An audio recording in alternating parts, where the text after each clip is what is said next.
ఉన్న బంగారాన్ని విడిపించి ఆ రోజు ఆన్లైన్ రేటుకే మేము కొంటాం. Sharma gold company.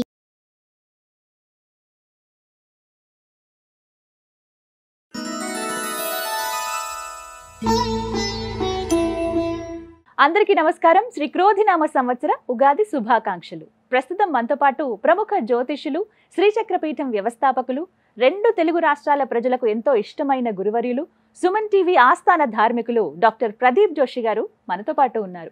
వారితో మాట్లాడి ఈ క్రోధినామ సంవత్సరం అసలు ఎలా ఉండబోతోంది, అటు ఆరోగ్యపరంగా, ఆర్థిక పరంగా, అలాగే రాజకీయం పరంగా కావచ్చు, అలాగే 12 రాశుల వారికి ఏ విధంగా ఉండబోతుందో గురువుగారి మాటల్లో విని తెలుసుకుందాం. గురుగారు నమస్కారం అండి. శ్రీమాత్రే నమః. ఎలా ఉన్నారు? అంతా అమ్మదయ. ముందుగా మీకు క్రోధినామ సంవత్సర ఉగాది శుభాకాంక్షలు. ప్రేక్షకులందరికీ మరియు మా సుమన్ టీవీ యాజమాన్యానికి, సుమన్ టీవీలో భాగస్వాములైనటువంటి ప్రతి ఒక్కరికి అందరికీ కూడా క్రోధినామ సంవత్సర నూతన సంవత్సర ఉగాది శుభాకాంక్షలు.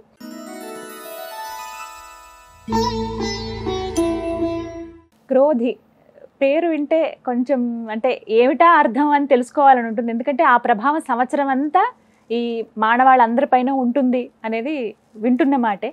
క్రోధి అంటే ముందుగా అర్థం ఏమిటి, ఈ క్రోధినామ సంవత్సరం ఏ విధంగా ఉండబోతుంది అంటే ఏం చెప్తారు? శ్రీ గురుభ్యో నమః. శ్రీమాత్రే నమః. అచింత్య వ్యక్తరూపాయ నిర్గుణాయ గుణాత్మనే సమస్త జగదాధార మూర్తయే బ్రహ్మణే నమః. యోంత ప్రవిశ్య మమ వాచమిమాం ప్రసుప్తాం సంజీవయత్యఖిల శక్తిధరస్వధామ్నా అన్యాంశ్చ హస్తచరణశ్రవణత్వగాదీన్ ప్రాణాన్నమో భగవతే పురుషాయ తుభ్యం. వ్యాసాయ భవనాశాయ శ్రీశాయ గుణరాశయే వృద్ధ్యాయ శుద్ధ విద్యాయ మధ్వాయ చ నమో నమః. ప్రథమో హనుమాన్ నామ ద్వితీయో భీమ ఏవ చ పూర్ణప్రజ్ఞస్తృతీయస్తు భగవత్కార్య సాధకాః. సత్యాభిఘ్నకరాబ్జోత్తాన్ 50 వర్షపూజకాన్ సత్యప్రమోదతీర్థార్యాన్ నౌమిన్యాయ సుధారుతాన్. ఉత్తరాధిమఠాధీశాన్ సీతాపత్యర్చకాన్ మునీన్ రఘుత్తమ సకాశస్థాన్ సత్యాత్మానాం గురూన్ భజే. శ్రీమాత్రే నమః. శ్రీ గురుభ్యో నమః. వాగీషాద్యాః సుమనసః సర్వార్థానాముపక్రమే యం నత్వా కృతకృత్యా స్యుః తం నమామి గజాననం. శారదా శారదాంబోజ వదనా వదనాంబుజే సర్వదా సర్వదాస్మాకం సన్నిధిః సన్నిధిం క్రియాత్. మనోజవం మారుతతుల్యవేగం జితేంద్రియం బుద్ధిమతాం వరిష్టం వాతాత్మజం వానరయూథముఖ్యం శ్రీరామదూతం శరణం ప్రపద్య. జై శ్రీరామ్. శ్రీమాత్రే. క్రోధి నామ సంవత్సరం. మొట్టమొదటిగా నాకు ఈ సంవత్సరములు మనం పంచాంగ శ్రవణం చెప్పేటప్పుడు నాకు చిన్నప్పటి రోజులు గుర్తుకొస్తాయి. చిన్నప్పుడు మనకి తెలుగు సబ్జెక్ట్ ఉంటుంది. నేను తెలుగు మీడియంలోనే చదువుకున్నాను. అప్పుడు వెంకటరమణ ఎక్కాల పుస్తకం అనేది ఒకటి దొరికేది, చాలా ఫేమస్. దాంట్లో ఎక్కాలతో పాటు ఏం ఇచ్చేవాళ్ళు అంటే సంవత్సరాల పేరు ఇచ్చారు. ప్రభవ, విభవ, శుక్ల, ప్రమోదూత, ప్రజోత్పత్తి, అలా 60 సంవత్సరాలు ఇచ్చారు. చిన్నప్పుడు మాకు గురుకులంలో మొట్టమొదటిగా మా అమ్మగారు కానీ మా ఇంట్లో చిన్నప్పుడు మాకు నేర్పించింది ఏంటంటే ఈ 60 సంవత్సరాల పేర్లు నీకు నోటికి రావాలి. 12 మాసాల పేర్లు, చైత్రం, వైశాఖం, జ్యేష్టం, ఆషాఢం, శ్రావణం మాసాల పేర్లు రావాలి. నక్షత్రాల పేర్లు రావాలి, యోగాల పేర్లు రావాలి, కరణాల పేర్లు ఇవన్నీ రావాలి అనేది మా ఇంట్లో బేసిక్ అనమాట. చిన్నప్పటి నియమం. అంటే అన్నం తినాలి అని అంటే ఫస్ట్ అన్నం తినే ముందు ఇవన్నీ చదవాలి. ఇవన్నీ చదివినాకనే అన్నం పెట్టడం, లేకపోతే లేదు. ఇది మీరు అందరు కూడా మీ ఇళ్లలో ఇప్పటి నుంచి ఫాలో అవ్వండి. ఎందుకోసం అంటే మన సనాతన ధర్మానికి సంబంధించి ఏంటంటే ఇవే ఈ సంవత్సరాల పేర్లే మన జీవితాన్ని మనకి చెప్తాయి. ఒకటి గుర్తుపెట్టుకోండి, ఇప్పుడు మనకి 2019, 2020 అది ఏ సంవత్సరము అంటే వికారి నామ సంవత్సరం. వికారం అంటే ఏంది? వికారం అంటే సకారం కానిది వికారం అంటే వికృతమైంది, ఇబ్బందులు పెట్టేది, అది వికృతి నామ సంవత్సరం. దాన్ని వికారి నామ సంవత్సరం. 2020లో ఏం జరిగింది? ప్రపంచం మొత్తం కూడా గడగడలాడిపోయింది, వికృతి అయింది. ఏం వికృతి అయింది? కోవిడ్, కరోనా వచ్చేసి మొత్తం అసలు మన కళ్ళలో కూడా ఎప్పుడు ఊహించి ఉండలేము. 60 రోజులు 90 రోజులు మనం ఇంట్లోనే ఉంటాము, లాక్డౌన్ అవుతామని ఎన్నడూ ఊహించలే. జరిగింది. భయంకరమైన వ్యాధులు వచ్చాయి, ఎంతో మంది చనిపోయారు, కొన్ని దేశాల యొక్క ఆర్థిక వ్యవస్థలు పడిపోయాయి. అది వికృతి. ప్రకృతి అంటే సజావుగా ఉండడము, వికృతి అంటే ఇదైపోవడం. ఆ తర్వాత వచ్చింది ఏంటి? శార్వరి నామ సంవత్సరం. శార్వరి నామ సంవత్సరం ఏం చేసిందంటే అందరి జీవితాలను చీకట్లోకి నెట్టేసింది. ఎందుకోసం అంటే ఇప్పుడు కోవిడ్ వచ్చే సందర్భంలో ఎంతో మంది కొత్త కొత్త వ్యాపారాలు పెట్టారు, బాగుంటుంది అనుకున్నారు. ఆల్ ఆఫ్ సడన్ గా మొత్తం వ్యాపారాలు నష్టపోయారు, అందరూ చీకట్లకి వెళ్ళిపోయాయి జీవితాలన్నీ కూడా. ఆ తర్వాత ఏమైంది, ప్లవనామ సంవత్సరం వచ్చింది. అంటే జంప్, అందరినీ తీసుకెళ్లి జంప్ చేయించింది. అంటే నదిని ఎట్లాగైతే దాటించి ఒడ్డు చేర్చిందో ప్లవనామ సంవత్సరం అందరినీ కూడా ఒడ్డు చేర్చింది. సో శోభకృత నామ సంవత్సరం లాస్ట్ ఇయర్ ఏమైంది, అందరికీ శుభాలు కలిగాయి, భారతదేశం యొక్క మార్కెట్ కూడా పెరిగింది, మళ్ళీ అందరు ఇల్లు కట్టుకుంటున్నారు, మళ్ళీ అందరికి ఉద్యోగాలు వచ్చాయి, మళ్ళీ క్యాబ్ డ్రైవర్లకు పని దొరికింది, మళ్ళీ అందరు కూడా ఎటు వెళుతున్నారు, ఫ్లైట్లలో తిరుగుతున్నారు, ఆఫీస్లకి డైరెక్ట్ వెళ్తున్నారు, ఇంకా వర్క్ ఫ్రమ్ హోమ్ తగ్గింది, ఇబ్బందులన్నీ అయిపోయి అన్ని శుభాలు కలిగాయి. ఇప్పుడు ఏమవుతుంది అంటే క్రోధి నామ సంవత్సరం, అంటే ఇప్పటి వరకు వచ్చే 4 సంవత్సరాల పేర్లకు తగ్గట్టుగానే పనులు జరిగాయి. మరి ఇప్పుడు ఏంటి, క్రోధి నామ సంవత్సరం. క్రోధము, క్రోధి అంటే క్రోధము, అంటే ఈ సంవత్సర లక్షణం అంతా కూడా క్రోధం, అంటే కోపాలు ఎక్కువగా పెరుగుతాయి, విపరీతమైన కోపాలు పెరుగుతాయి, మనుషులకు మధ్యన నమ్మకం తగ్గిపోతుంది.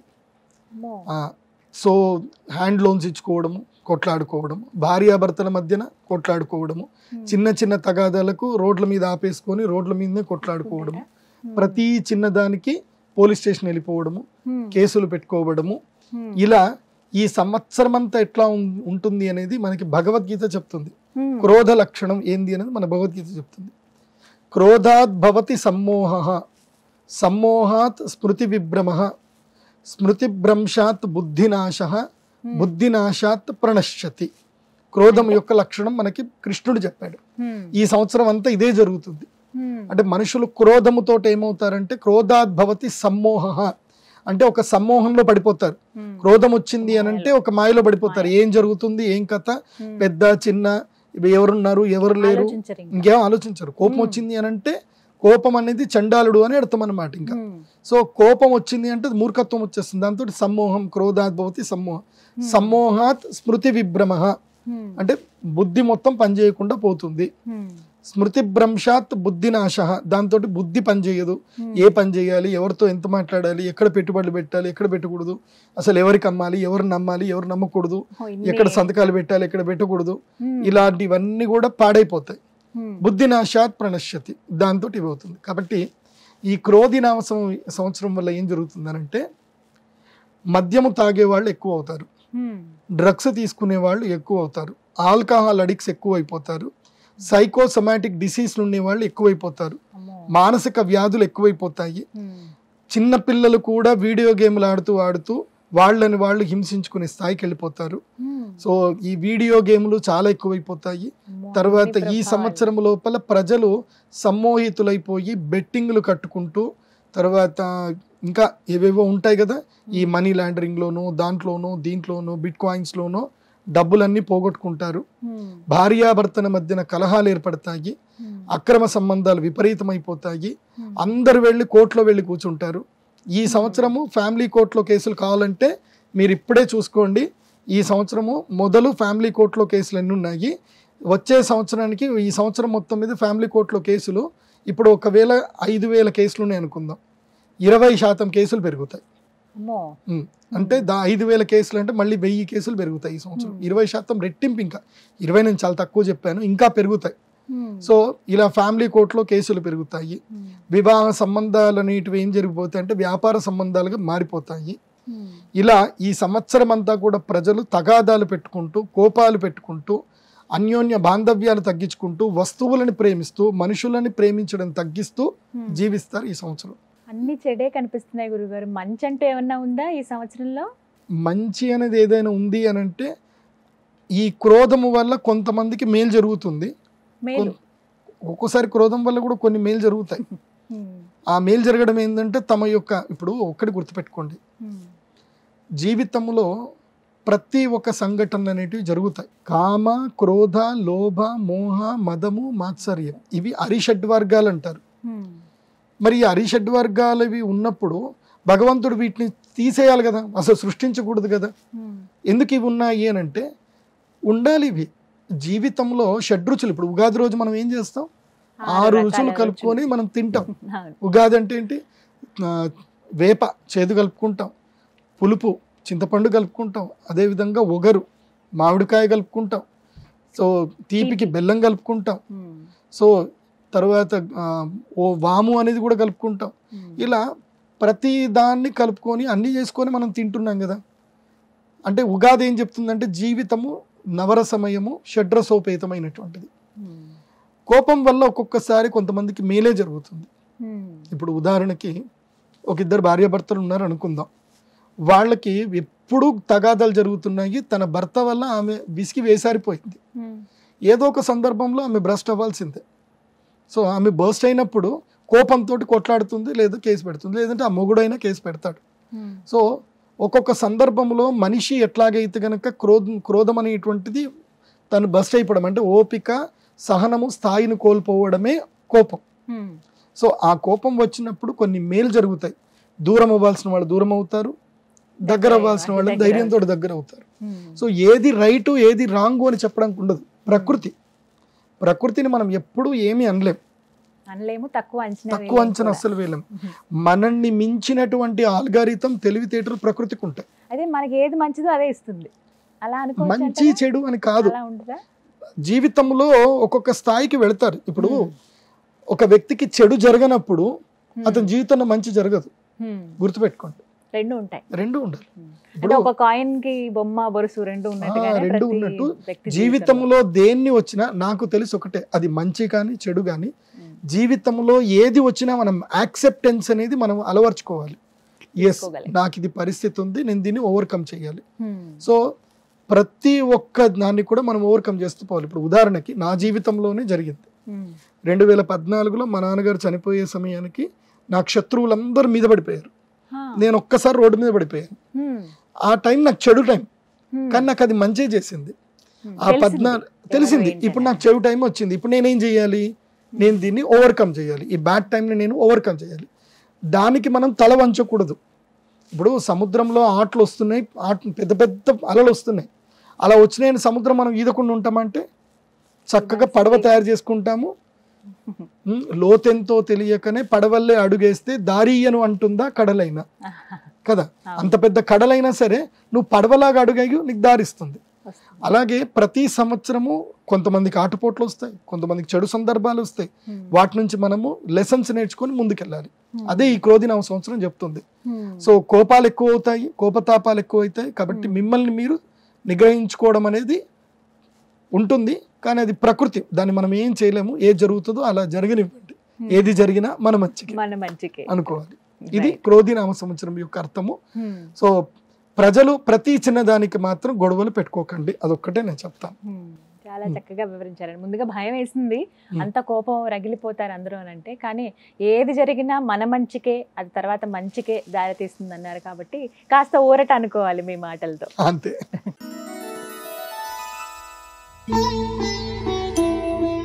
గురుగారు, రాజాది నవనాయకులు ఈ క్రోధినామ సంవత్సరంలో ఏ విధంగా ఉంటాయి? ఎందుకంటే మనం చూస్తూ ఉంటాం కదా, ఏదైనా గవర్నమెంట్ కొత్తగా ఫామ్ అయినప్పుడు మంత్రిత్వ శాఖ అదే చాలా బలం, ఒక్కొక్క శాఖను వాళ్ళకి ఇస్తారు. చాలా వాళ్ళు పగడ్బందీగా ఆ శాఖల్ని వాళ్ళ పొజిషన్స్ని వాళ్ళు నిర్వర్తిస్తూ ఉంటారు. అలాగే ప్రతి సంవత్సరానికి కూడా ఉంటాయని విన్నాను. వాటిని నవనాయకులు అని అంటూ ఉంటారు కదా, వాటి గురించి వివరించండి. ఈ క్రోధినామ సంవత్సరంలో అసలు ఎలా ఉన్నాయి? శ్రీ గురుభ్యో నమః. శ్రీమాత్రే నమః. ఈ క్రోధినామ సంవత్సరంలో రాజాది నవనాయకులు, దాంతో పాటు ఉపనాయకులని కూడా ఉంటారు. ఈ మొత్తం పోర్ట్ఫోలియోస్ 30 పోర్ట్ఫోలియోస్ ఉంటాయి. సో ఈ 30 పోర్ట్ఫోలియోస్కే నవగ్రహాలే అధినాయకులై ఉంటారు. అందులోపల ద మెయిన్ ఇంపార్టెంట్ పోర్ట్ఫోలియోస్ వచ్చేసి 9 ఉంటాయి.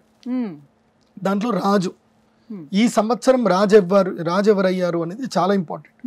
రాజును బట్టే మొత్తము అందరూ, అందుకోసం అంటే రాజు ఎట్లా ఉంటే మిగతా వాళ్ళందరూ అలాగుంటారు. రాజు బాగా లేడనుకోండి, ఇక మొత్తం అంతా కొలాప్స్ అయిపోయినట్టు, తథా ప్రజ.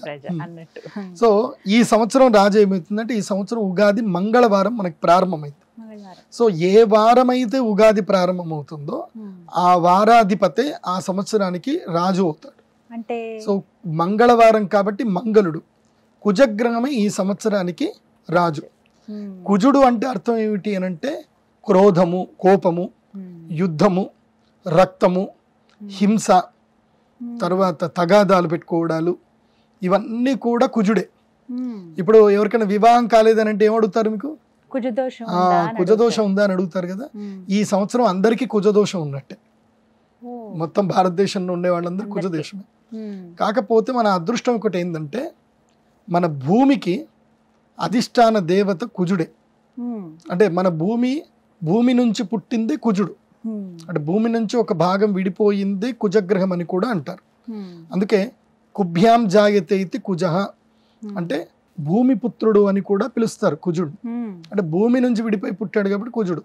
కాబట్టి కొంచెం అమ్మ మీద ప్రేమ ఎక్కువ ఉంటుంది కాబట్టి ఈ భూమండలములో ఎవరెవరిని చక్కదిద్దాలి, ఎవరెవరి వీపులు చర్చాలి, ఎవరిని ఎక్కడ కూర్చోబెట్టాలి, ఎవరిని తీసుకెళ్లి విసిరేయాలి, ఇవన్నీ పనులు ఈ సంవత్సరం జరుగుతుంది. అంటే ఆల్మోస్ట్ ఏంటంటే ఒక ఠాగూర్ సినిమా చూసినట్టుగా ఉంటుంది ఈ సంవత్సరం అంతా. ఊహించనివి అన్ని జరుగుతాయి, దుర్మార్గులైనటువంటి వాళ్ళకు శిక్షలు పడతాయి, ప్రజల్లో రాజకీయ నాయకులు చాలా కోపంగా బిహేవ్ చేస్తారు, ఒక చిన్న తప్పు జరిగిన ఇన్స్టెంట్ జడ్జిమెంట్కే వెళ్ళిపోతారు, కోర్టు వరకు వెళ్లకుండా.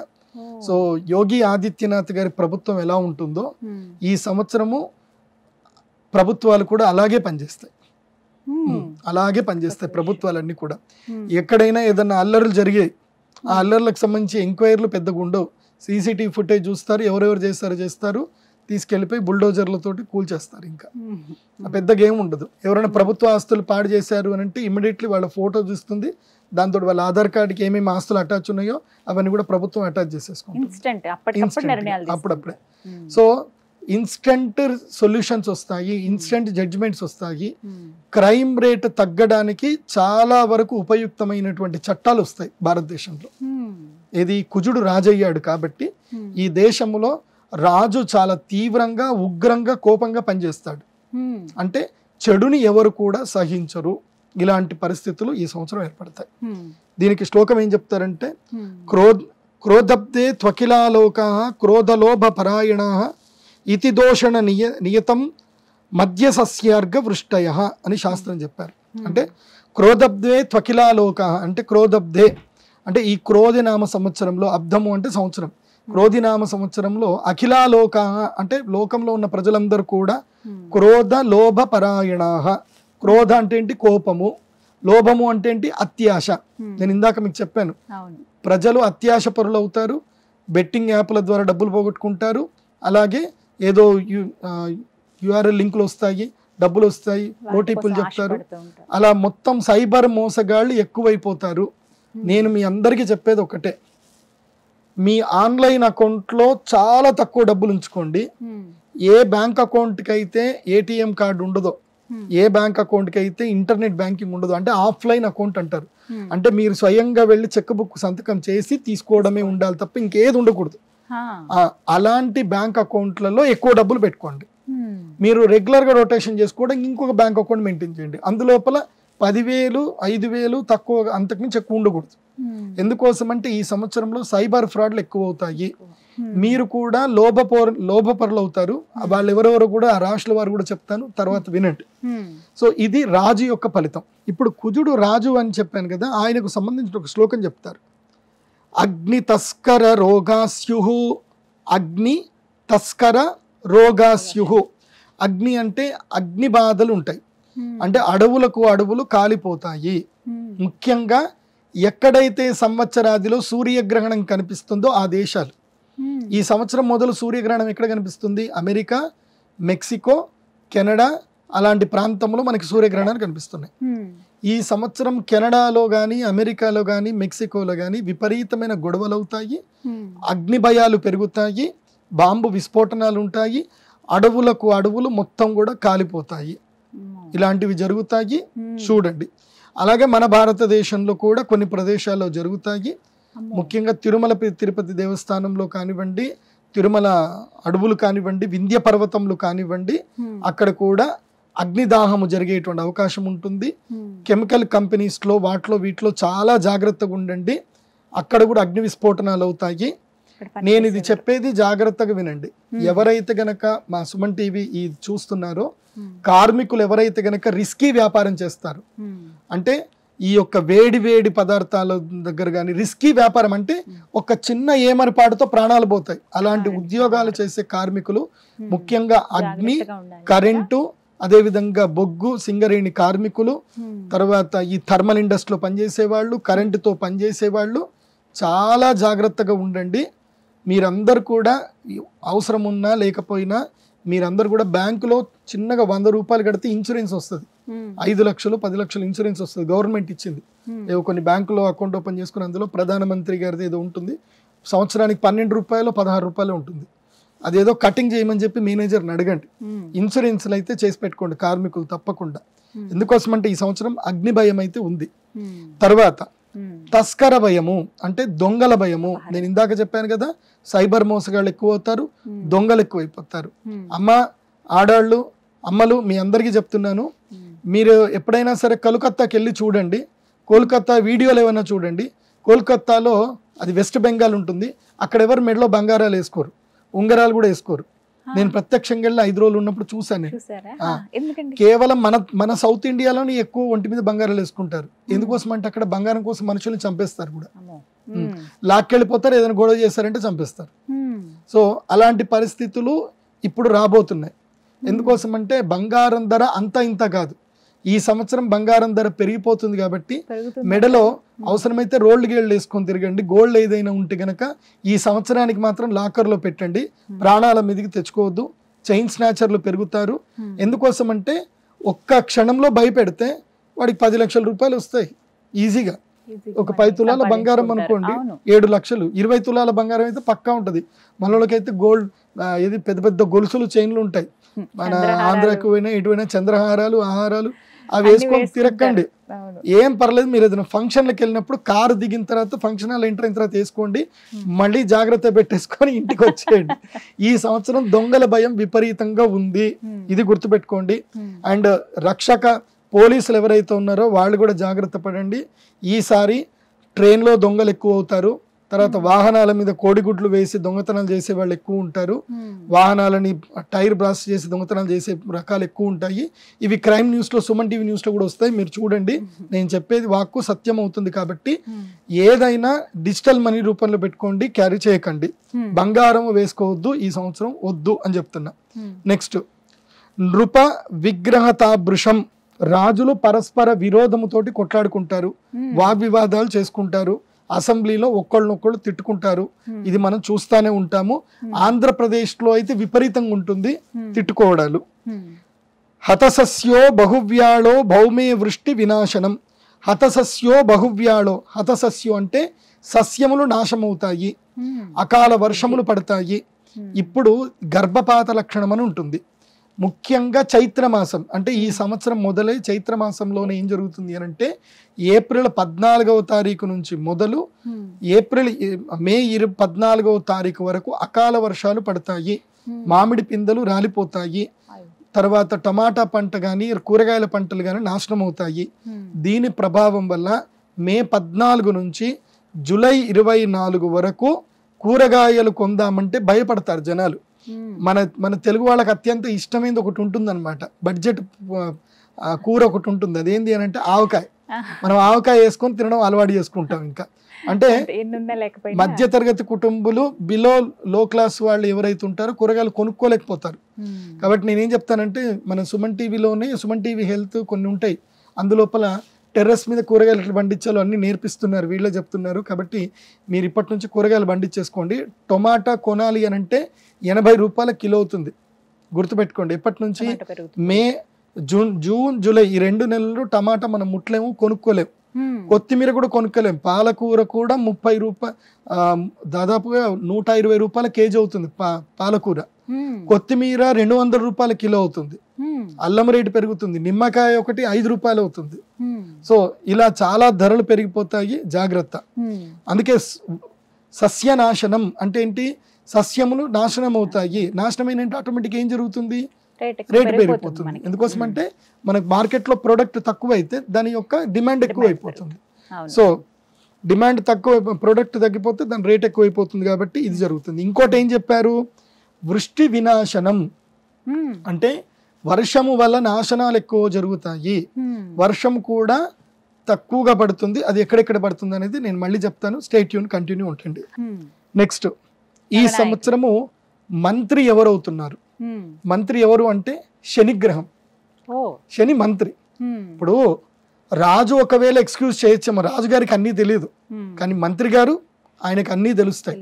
ఇప్పుడు మనకి భారతదేశ రాష్ట్రపతి గారు ఏంటంటే రాష్ట్రం అక్కడే ఉంటారు, ఏదైనా ఉంటే జీవోలు వస్తాయని సంతకం చేయడం వరకే వాళ్ళ పని ఉంటుంది, ఎంక్వైరీ చేసి సంతకం చేస్తారు, గవర్నర్ నుంచి చూసుకుంటారు వాళ్ళు. కానీ మొత్తం అంతా చూసేది ప్రధానమంత్రి గారు కదా. కాబట్టి రాజుగారి తర్వాత అత్యంత శక్తి సంపన్నుడు శని.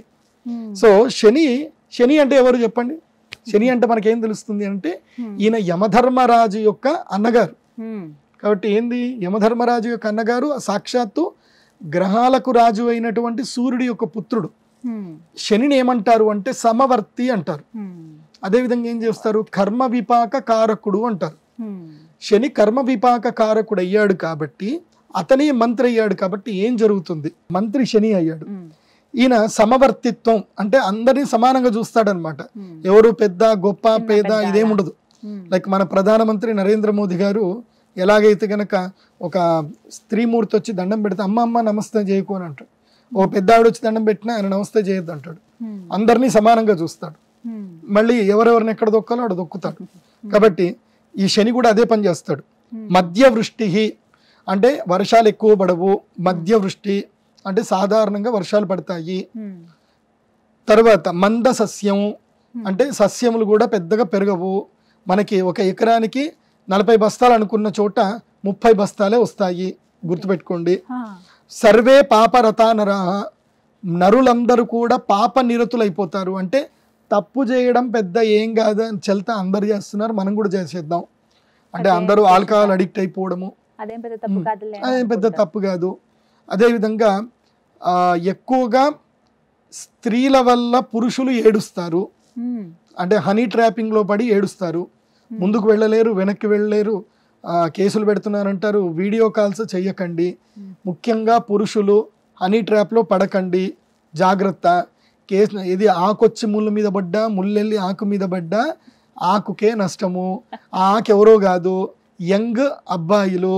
మీ జీవితాలు నాశనం చేసుకోకండి, మీ ఆస్తులు కూడా రాయించేసుకుంటారు, జాగ్రత్త.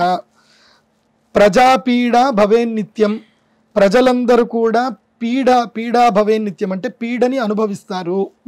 నేను మళ్ళీ చెప్తున్నాను, తెలుగు రాష్ట్ర ప్రజలకు చెప్తున్నాను, మీరు పీడ అనుభవించే అవకాశం మీ దగ్గర ఉంది, పీడని విముక్తి చేసుకునే అవకాశం కూడా మీ దగ్గర ఉంది. ఆ పీడ పొందుతారా, పీడ విముక్తులు అవుతారా అనేది మేము 13వ తారీఖు మీ చేతిలో ఉంది, అది మీ ఇష్టం.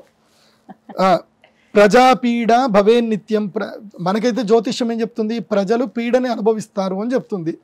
సో అది అనుభవిస్తారా అనుభవించారా అనేది మీరు చూసుకోండి. సూర్యపుత్రేతు మంత్రిని, సూర్యపుత్రుడు మంత్రిగా ఉన్నప్పుడు ఇది జరుగుతుంది అని చెప్పారు. కాబట్టి ప్రజలు అత్యాశకు వెళ్ళకండి, బంగారం వేసుకొని తిరక్కండి, దొంగలు ఎక్కువ అవుతారు. అదేవిధంగా రైతులు పంటలు వేసేటప్పుడు 6 తడి పంటలే వేసుకోండి, వర్షాధార పంటలు ఈ సంవత్సరము రావు. క్లియర్గా చెప్తున్నాను. ఎందుకోసమంటే చాలా మంది కర్ణాటకలో కానీ మహారాష్ట్రలో కానీ ఇటు రాయలసీమ ప్రాంతంలో కానివ్వండి, మన వైపు ఇది తూర్పుగోదావరి జిల్లా కోస్తా జిల్లాలో కానీ మనకు వర్షపు నీళ్ళు వస్తాయి, ఈ సంవత్సరం వర్షపు నీళ్ళతోటి పంటలు వస్తాయి అని చెప్పి ఆ నమ్మకంతో పంటలు వేస్తారు. కానీ ఆ పంటల వల్ల పెద్దగా లాభాలు రావు. ఎక్కువగా పెట్టుబడులు పెట్టకండి, ఎక్కువ ఖర్చులు పెట్టుకోకండి, 6 తడి పంటలు వేయండి. నేను ప్రజలందరికీ చెప్పేది ఏంటంటే ఇవి అరికలు, ఇవి వాటికి ఎక్కువ నీళ్ళు అవసరం ఉండదు. సిరిధాన్యాలు పండించడానికి ఎక్కువగా మక్కువ చూపించండి. ప్రజలు కూడా సిరిధాన్యాలు తినడానికి ఎక్కువగా మక్కువ చూపించండి, అది బాగుంటుంది. వాటికి ఎక్స్పోర్ట్ క్వాలిటీ కూడా, రేటు కూడా బాగా వస్తుంది. బియ్యము ధర ఈ సంవత్సరము కేవలము కిలోకి 5 రూపాయలు మాత్రం పెరుగుతుంది. కానీ వరి ధర మాత్రం, అంటే వడ్ల ధర మాత్రం పెరగదు. వరికి ఎంత ఉందో అంత ఉంటుంది, ఇంకా తక్కువ అవుతుంది. మొన్నటిదాకా 5,200 టన్ను వచ్చింది, ఇప్పుడు అంతకుమించి కూడా తగ్గుతుంది. సో కాబట్టి మంద సస్యాహ అది జరగదు, అది గుర్తుపెట్టుకోండి. నెక్స్ట్ సేనాధిపతి అయినటువంటి శుక్రుడి యొక్క ఫలితం. శుక్రుడు సేనాధిపతి అంటే సైన్యానికి నాయకుడయ్యాడు శుక్రుడు. దీనివల్ల ఏం జరుగుతుందంటే సైనికులు ఎక్కువగా వీడియోలు తీయడము, పోలీసులు కూడా ఎక్కువగా ఇన్స్టాగ్రామ్లోను ఫేస్బుక్లోను రక్షక భటులు వీళ్ళందరూ ఫేమస్ అవ్వాలని చూసుకోవడము, ఇవన్నీ కూడా జరుగుతుంది. కొంతమంది రక్షక దాంట్లో ఉన్నటువంటి వాళ్ళు సైనికులు కూడా అభాసు పాలవుతారు, ఇలాంటివి చేసి ఉద్యోగాలు కోల్పోతారు, జాగ్రత్త. అంటే మన భారతదేశానికి సంబంధించిన రహస్యాలు ఎక్కడ బయటపడకూడదు. సో మీరు డ్యూటీ డ్రెస్ వేసుకొని ఏం చేయకండి. ఎందుకోసం అంటే సైన్యాధిపతికి శుక్రుడు వచ్చాడు అనుకోండి, శుక్రుడు ఎంటర్టైన్మెంట్. శుక్రుడు అంటే మేకప్లు, ఆర్టిస్టులు, ఎంటర్టైన్మెంట్లు, ఆనందము, భోగ విలాసాలు, ఇవన్నీ శుక్రుడు. శుక్రుడు సైన్యాధిపతి అయ్యాడు అనుకోండి, యుద్ధం అయితే జరగదు. ఏం జరుగుతుందో చెప్పండి. ఇక్కడ చెప్తున్నారు, సువృష్టిరత్యంత సమృద్ధ సస్యం సుభిక్షమర్గ్యో బహుళోధరిత్యాం నరాస్త్రియ కామరత ప్రవృత్తా సైన్యాధిపత్యే కలు భార్గవస్య. సైన్యాధిపతి అయినప్పుడు ఏం జరుగుతుందట, సువృష్టి అత్యంత సమృద్ధ సస్యం అన్నారు. సువృష్టి ఎప్పుడు? శుక్రగ్రహానికి సంబంధించిన మాసాన్ని శ్రావణ మాసం అంటారు. ఈ శ్రావణ మాసంలో మాత్రం మంచి వర్షాలు పడతాయి. ఈ ఒక్క నెలనే శ్రావణ మాసము, భాద్రపద మాసంలో మాత్రమే ఈ సంవత్సరం వర్షాలు బాగుంటాయి. మళ్ళీ ఎప్పుడు కూడా అంటే కొంచెం దసరాను ఆ టైంలో వర్షాలు పడతాయి, కానీ ఈసారి లేవు. ఈసారి వర్షాలు ఇప్పుడే పడతాయి. అందుకే నేను చెప్పేది ఏంటంటే, మీరు గవర్నమెంట్ని తిట్టకండి. హైదరాబాద్, చెన్నై, బెంగళూరు నగరవాసులకు, సిటీలో ఉండేటువంటి వాళ్లకు అందరికీ చెప్తున్నాను, ఈ సంవత్సరం వర్షాలు పడవు. కాబట్టి ఈ 1 ఇయర్ బిగినింగ్లోనే మీరేం చేయండి, మీ ఇంటి మీద పడ్డే వర్షపు నీళ్ళన్నీ కూడా మీ ఇంట్లో స్టోర్ అయ్యేటట్టు చూసుకోండి. ప్రతి ఇంట్లో 20,000 లీటర్ల నీళ్లు కాపాడుకునేటట్టుగా ప్రయత్నం చేయండి. ప్రతి అపార్ట్మెంట్లో ఉండేటువంటి వాళ్ళు మినిమం 1,00,000 నుంచి 5,00,000 లీటర్ల నీళ్లు కాపాడుకునే ప్రయత్నం మీరు ఇప్పుడే చేసుకోండి. ఎందుకోసం అంటే ఇది బిగినింగ్, క్రోధినామ సంవత్సరం బిగినింగ్. రాబోయే 7 సంవత్సరాల్లోనూ వాటర్ క్రైసిస్ అనేటివి ఏర్పడతాయి. ఇప్పుడు ఆల్రెడీ బెంగళూరులో ఏర్పడింది. బెంగళూరు నుంచి కానీ, చెన్నై నుంచి కానీ సాఫ్ట్వేర్ కంపెనీలన్నీ కూడా తరలి వెళ్ళిపోతున్నాయి. కానీ ఇది ఒక విధంగా మంచి న్యూసే. ఎవరికి మంచి న్యూస్ అంటే, వరంగల్, మహబూబ్ నగరు, నిజామాబాదు, తర్వాత విజయవాడ, రాజమండ్రి, విశాఖపట్నం, అంటే మెట్రోపాలిటన్ సిటీస్ కాకుండా సబర్బన్ సిటీస్ ఏవైతే ఉంటాయో వాటికి మంచిది. నీళ్ళు అక్కడ దొరుకుతాయి కాబట్టి జనాలందరూ అక్కడికి వచ్చేస్తారు. సాఫ్ట్వేర్ కంపెనీలు అక్కడికి వచ్చేస్తాయి. ఎక్కడ నీళ్లు ఉంటే జనాలు అక్కడ ఉండాలి కాబట్టి అక్కడికి వచ్చేస్తారు. కాబట్టి అర్బన్ సిటీలు అన్నీ కూడా పెరుగుతాయి. కానీ మెయిన్గా ఏవైతే మెట్రోపాలిటన్ సిటీస్ ఉన్నాయో అక్కడ జనాలు కష్టాలు పడుతూ బాధలు పడుతూ ఉంటారు. నీటి కష్టాలు ఉంటాయి. ఇది ఈ సంవత్సరం గుర్తుపెట్టుకోండి. కాబట్టి నీటిని కాపాడుకునే ప్రయత్నం చేయండి. ఆల్రెడీ మీకు సుమన్ టీవీలో కూడా చెప్పారు, వాటర్ని ఎలా కాపాడుకోవాలి ఏం కథ అని. సుమన్ టీవీలో వీడియో ఉన్నట్టుంది, అది కూడా చూడండి. ఇక్కడే గచ్చిబౌల్లో ఒక ఇంటిది వీడియో చేసినట్టున్నారు, మీరు ఎవరో చేసినట్టున్నారు. సో వాళ్ళు వర్షపు నీటి మొత్తం సేవ్ చేసుకుంటున్నారు. ఇప్పటి నుంచి ఎవరు ఇల్లు కట్టుకున్నా కింద సెల్లార్లో వర్షపు నీళ్లు మొత్తం సేవ్ ఉండేటట్టు ప్లాన్ చేసుకోండి. అది మాత్రం పక్కా, దాన్ని మర్చిపోవద్దు. ఇది ఇంకోటి ఏం చెప్తున్నారు, నరా స్త్రియా కామరతాహ. నరహ అంటే మగవాళ్ళు, స్త్రియ అంటే ఆడవాళ్ళు, కామరతాహ అంటే కోరికలతోటి గిలగిలలాడి కొట్టుకుంటా ఉంటారనమాట. సో వాళ్ళని వీళ్ళు పరిచయం, వీళ్ళని వాళ్ళని పరిచయం, మల్టిపుల్ రిలేషన్షిప్లో ఉండడము, హనీ ట్రాప్లో గురవ్వడము, డబ్బులు పోగొట్టుకోవడము, ఏడవడాలు, తర్వాత బ్లాక్మెయిల్ చేయడాలు, ఇవన్నీ కూడా జరుగుతాయి. నరాస్త్రియా కామరతాహ ప్రవృత్తాహ అని చెప్పారు. సో ఇది ఈ సంవత్సరం లక్షణం ఇది. కాబట్టి జాగ్రత్తగా ఉండండి. ముఖ్యంగా ఎక్కడో మీ అమ్మ నాన్న మిమ్మల్ని మీరు అద్భుతంగా మీరు జీవితాలు గడుపుతారు, మీరు కెరియర్ ఎస్టాబ్లిష్ చేసుకుంటారని వాళ్ళ జీవితాల్ని తాకట్టు పెట్టి మిమ్మల్ని ఇక్కడికి పంపిస్తే మీరు ఇక్కడ హాస్టల్లో ఉండి టిక్ టాక్లు, ఇన్స్టా రీల్స్, ఆ వైరల్ ఈ వైరల్ అని చేసుకుంటూ జీవితాలు పాడు చేసుకోకండి. సీరియస్గా చదువుకోండి, మంచి ఉద్యోగాలు తెచ్చుకోండి. కాకపోతే ప్రకృతి అయితే ఇప్పుడు అట్లాగే ఉంది, జాగ్రత్త. నెక్స్ట్, సస్యాధిపతే కుజస్య ఫలం. కుజుడు సస్యాధిపతి అయ్యాడు. దీని యొక్క ఇదేంటి, సృష్టి సర్పదేశేషు సమృద్ధాశ్చ కణాదయ సమృద్ధాశ్చణకాదయ రక్తభూమి సుఫలిత పూర్వసస్యాధిపే కుజే. అంటే సువృష్టి సర్వదేశేషు. సువృష్టి సర్వదేశేషు అంటే వర్షం బాగా పడుతుంది. ఎక్కడైతే ఎర్ర నీళ్ళలు ఉన్నాయో, ఎక్కడైతే పర్వత ప్రాంతాలు ఉన్నాయో, ఎక్కడైతే శివుణ్ణి అత్యంత ప్రీతిగా పూజిస్తారో, ఎర్ర నీళ్ళలు ఎక్కడైతే ఉంటాయో అక్కడ మంచి వర్షాలు పడతాయి. అది కాకుండా ఈ సంవత్సరము ఏవేపు అంటే ద్విదళ ధాన్యాలు బాగా పండుతాయి. అంటే కందిపప్పు, పెసరపప్పు, మినుప్పప్పు ఇవి బాగా పండుతాయి. అయినా సరే దుర్మార్గులు ఎక్కువ ఉంటారు కదా, శని మంత్రి అయ్యాడు కదా, కాబట్టి వాళ్ళందరూ దాచుకొని రేటు మాత్రం పెంచుతారు. సో ఈ సంవత్సరము కందిపప్పు ధర 3% పెరుగుతుంది. అన్ని పప్పు దినుసుల ధరలు 3% పెరుగుతాయి. ఇది జాగ్రత్త. ముఖ్యంగా చెనకాదేహ శనగపప్పు ధర బాగా పెరుగుతుంది. ఎందుకోసం అంటే పబ్లిక్కి బయటకు వెళ్ళి తినడం ఇష్టం ఉంటుంది కాబట్టి ఎక్కువగా శనగపిండికి సంబంధించి తింటారు కాబట్టి ఈ మురుకులు, శనగలు, బజ్జీలు, తర్వాత ఇంకేమేమో ఉంటాయి కదా స్నాక్స్ అవి ఉంటాయి కదా, ఇవన్నీ శనగపప్పువే. సో ఇన్స్టెంట్ ఫుడ్ అంతా కూడా శనగపప్పే. కాబట్టి ఇన్స్టెంట్ ఫుడ్ ఒక గోపాల్ కంపెనీ అని చెప్పి ఐపీఓకి వచ్చింది first time. So stock market లో లీడ్ అయ్యింది. కాబట్టి శనగపప్పుకి ఎంత డిమాండ్ ఉందో పబ్లిక్ అర్థం అవ్వడం వలన అందరు ఫాస్ట్ ఫుడ్ సెంటర్లు రన్ చేయడం వలన శనగపప్పుకు డిమాండ్ పెరుగుతుంది. కాబట్టి ఈ సంవత్సరం శనగపప్పు ధర 10% పెరుగుతుంది. ధర ఇప్పుడు ఎంత ఉందో అంతకు 10% ధర అయితే పప్పుల ధరలు పెరుగుతాయి. ఇక ధాన్యాధిపతే రవస్య ఫలం.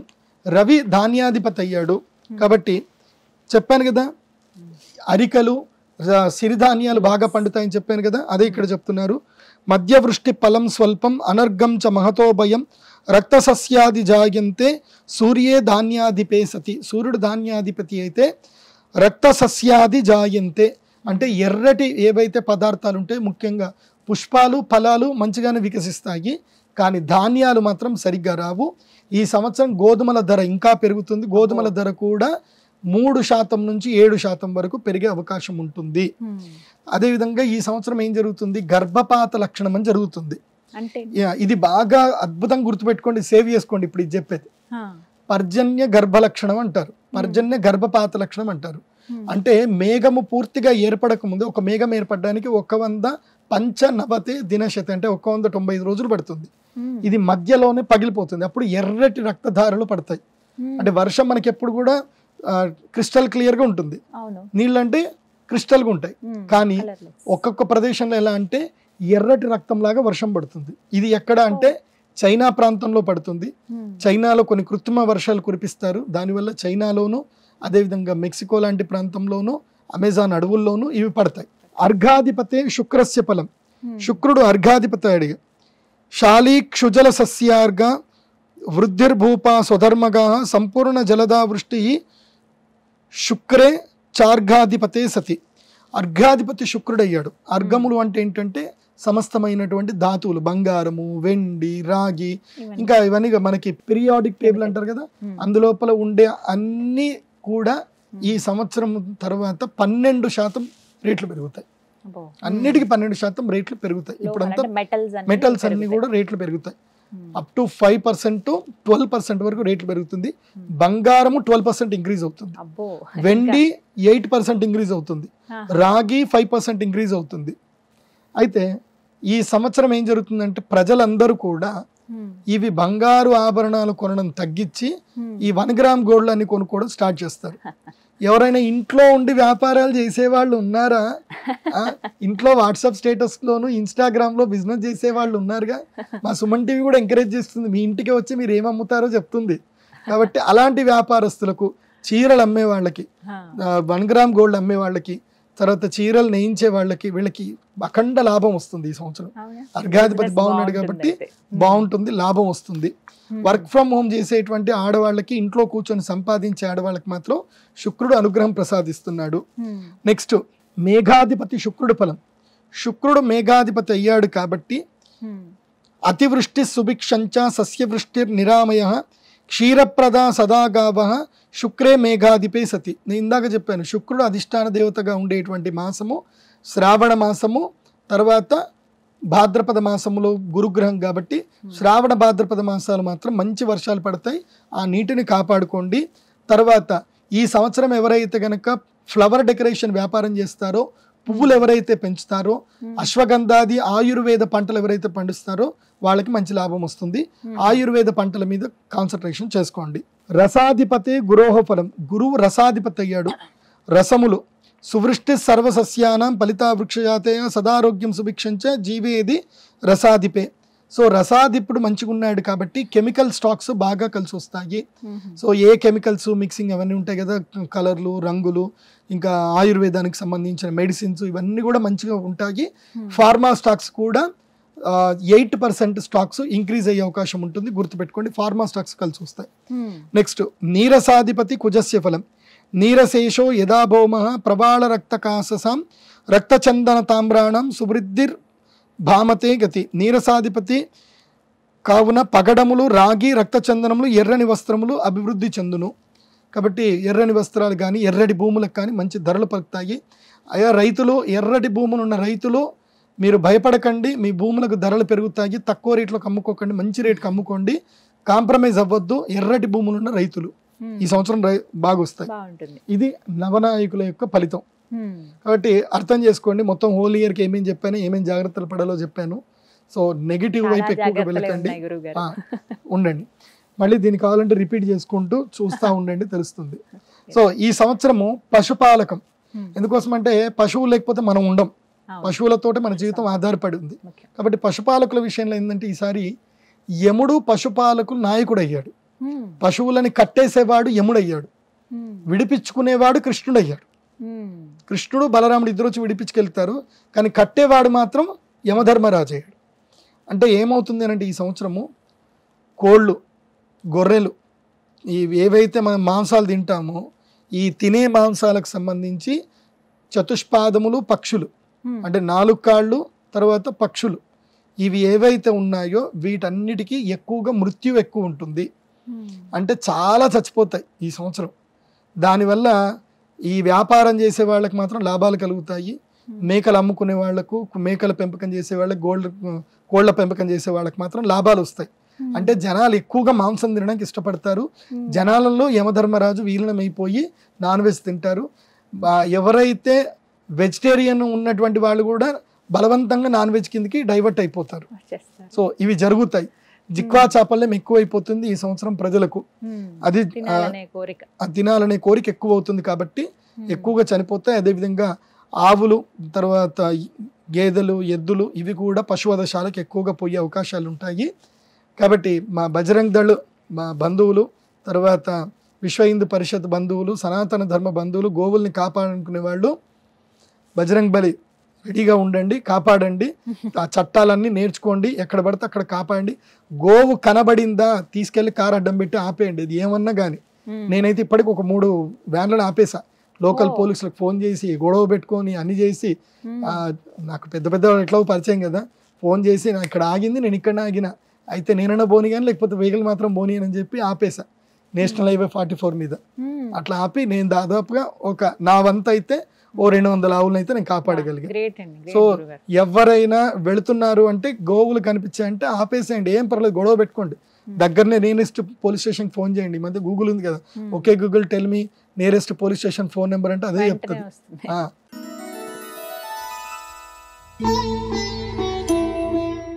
గురుగారు, మరి ఈ క్రోధినామ సంవత్సరంలో వర్షాలు ఏ విధంగా ఉన్నాయి? బాగానే పడతాయి అంటారా? ఎందుకంటే వాటిపైనే ఆధారపడింది ప్రతి ఒక్క పంట కూడాను.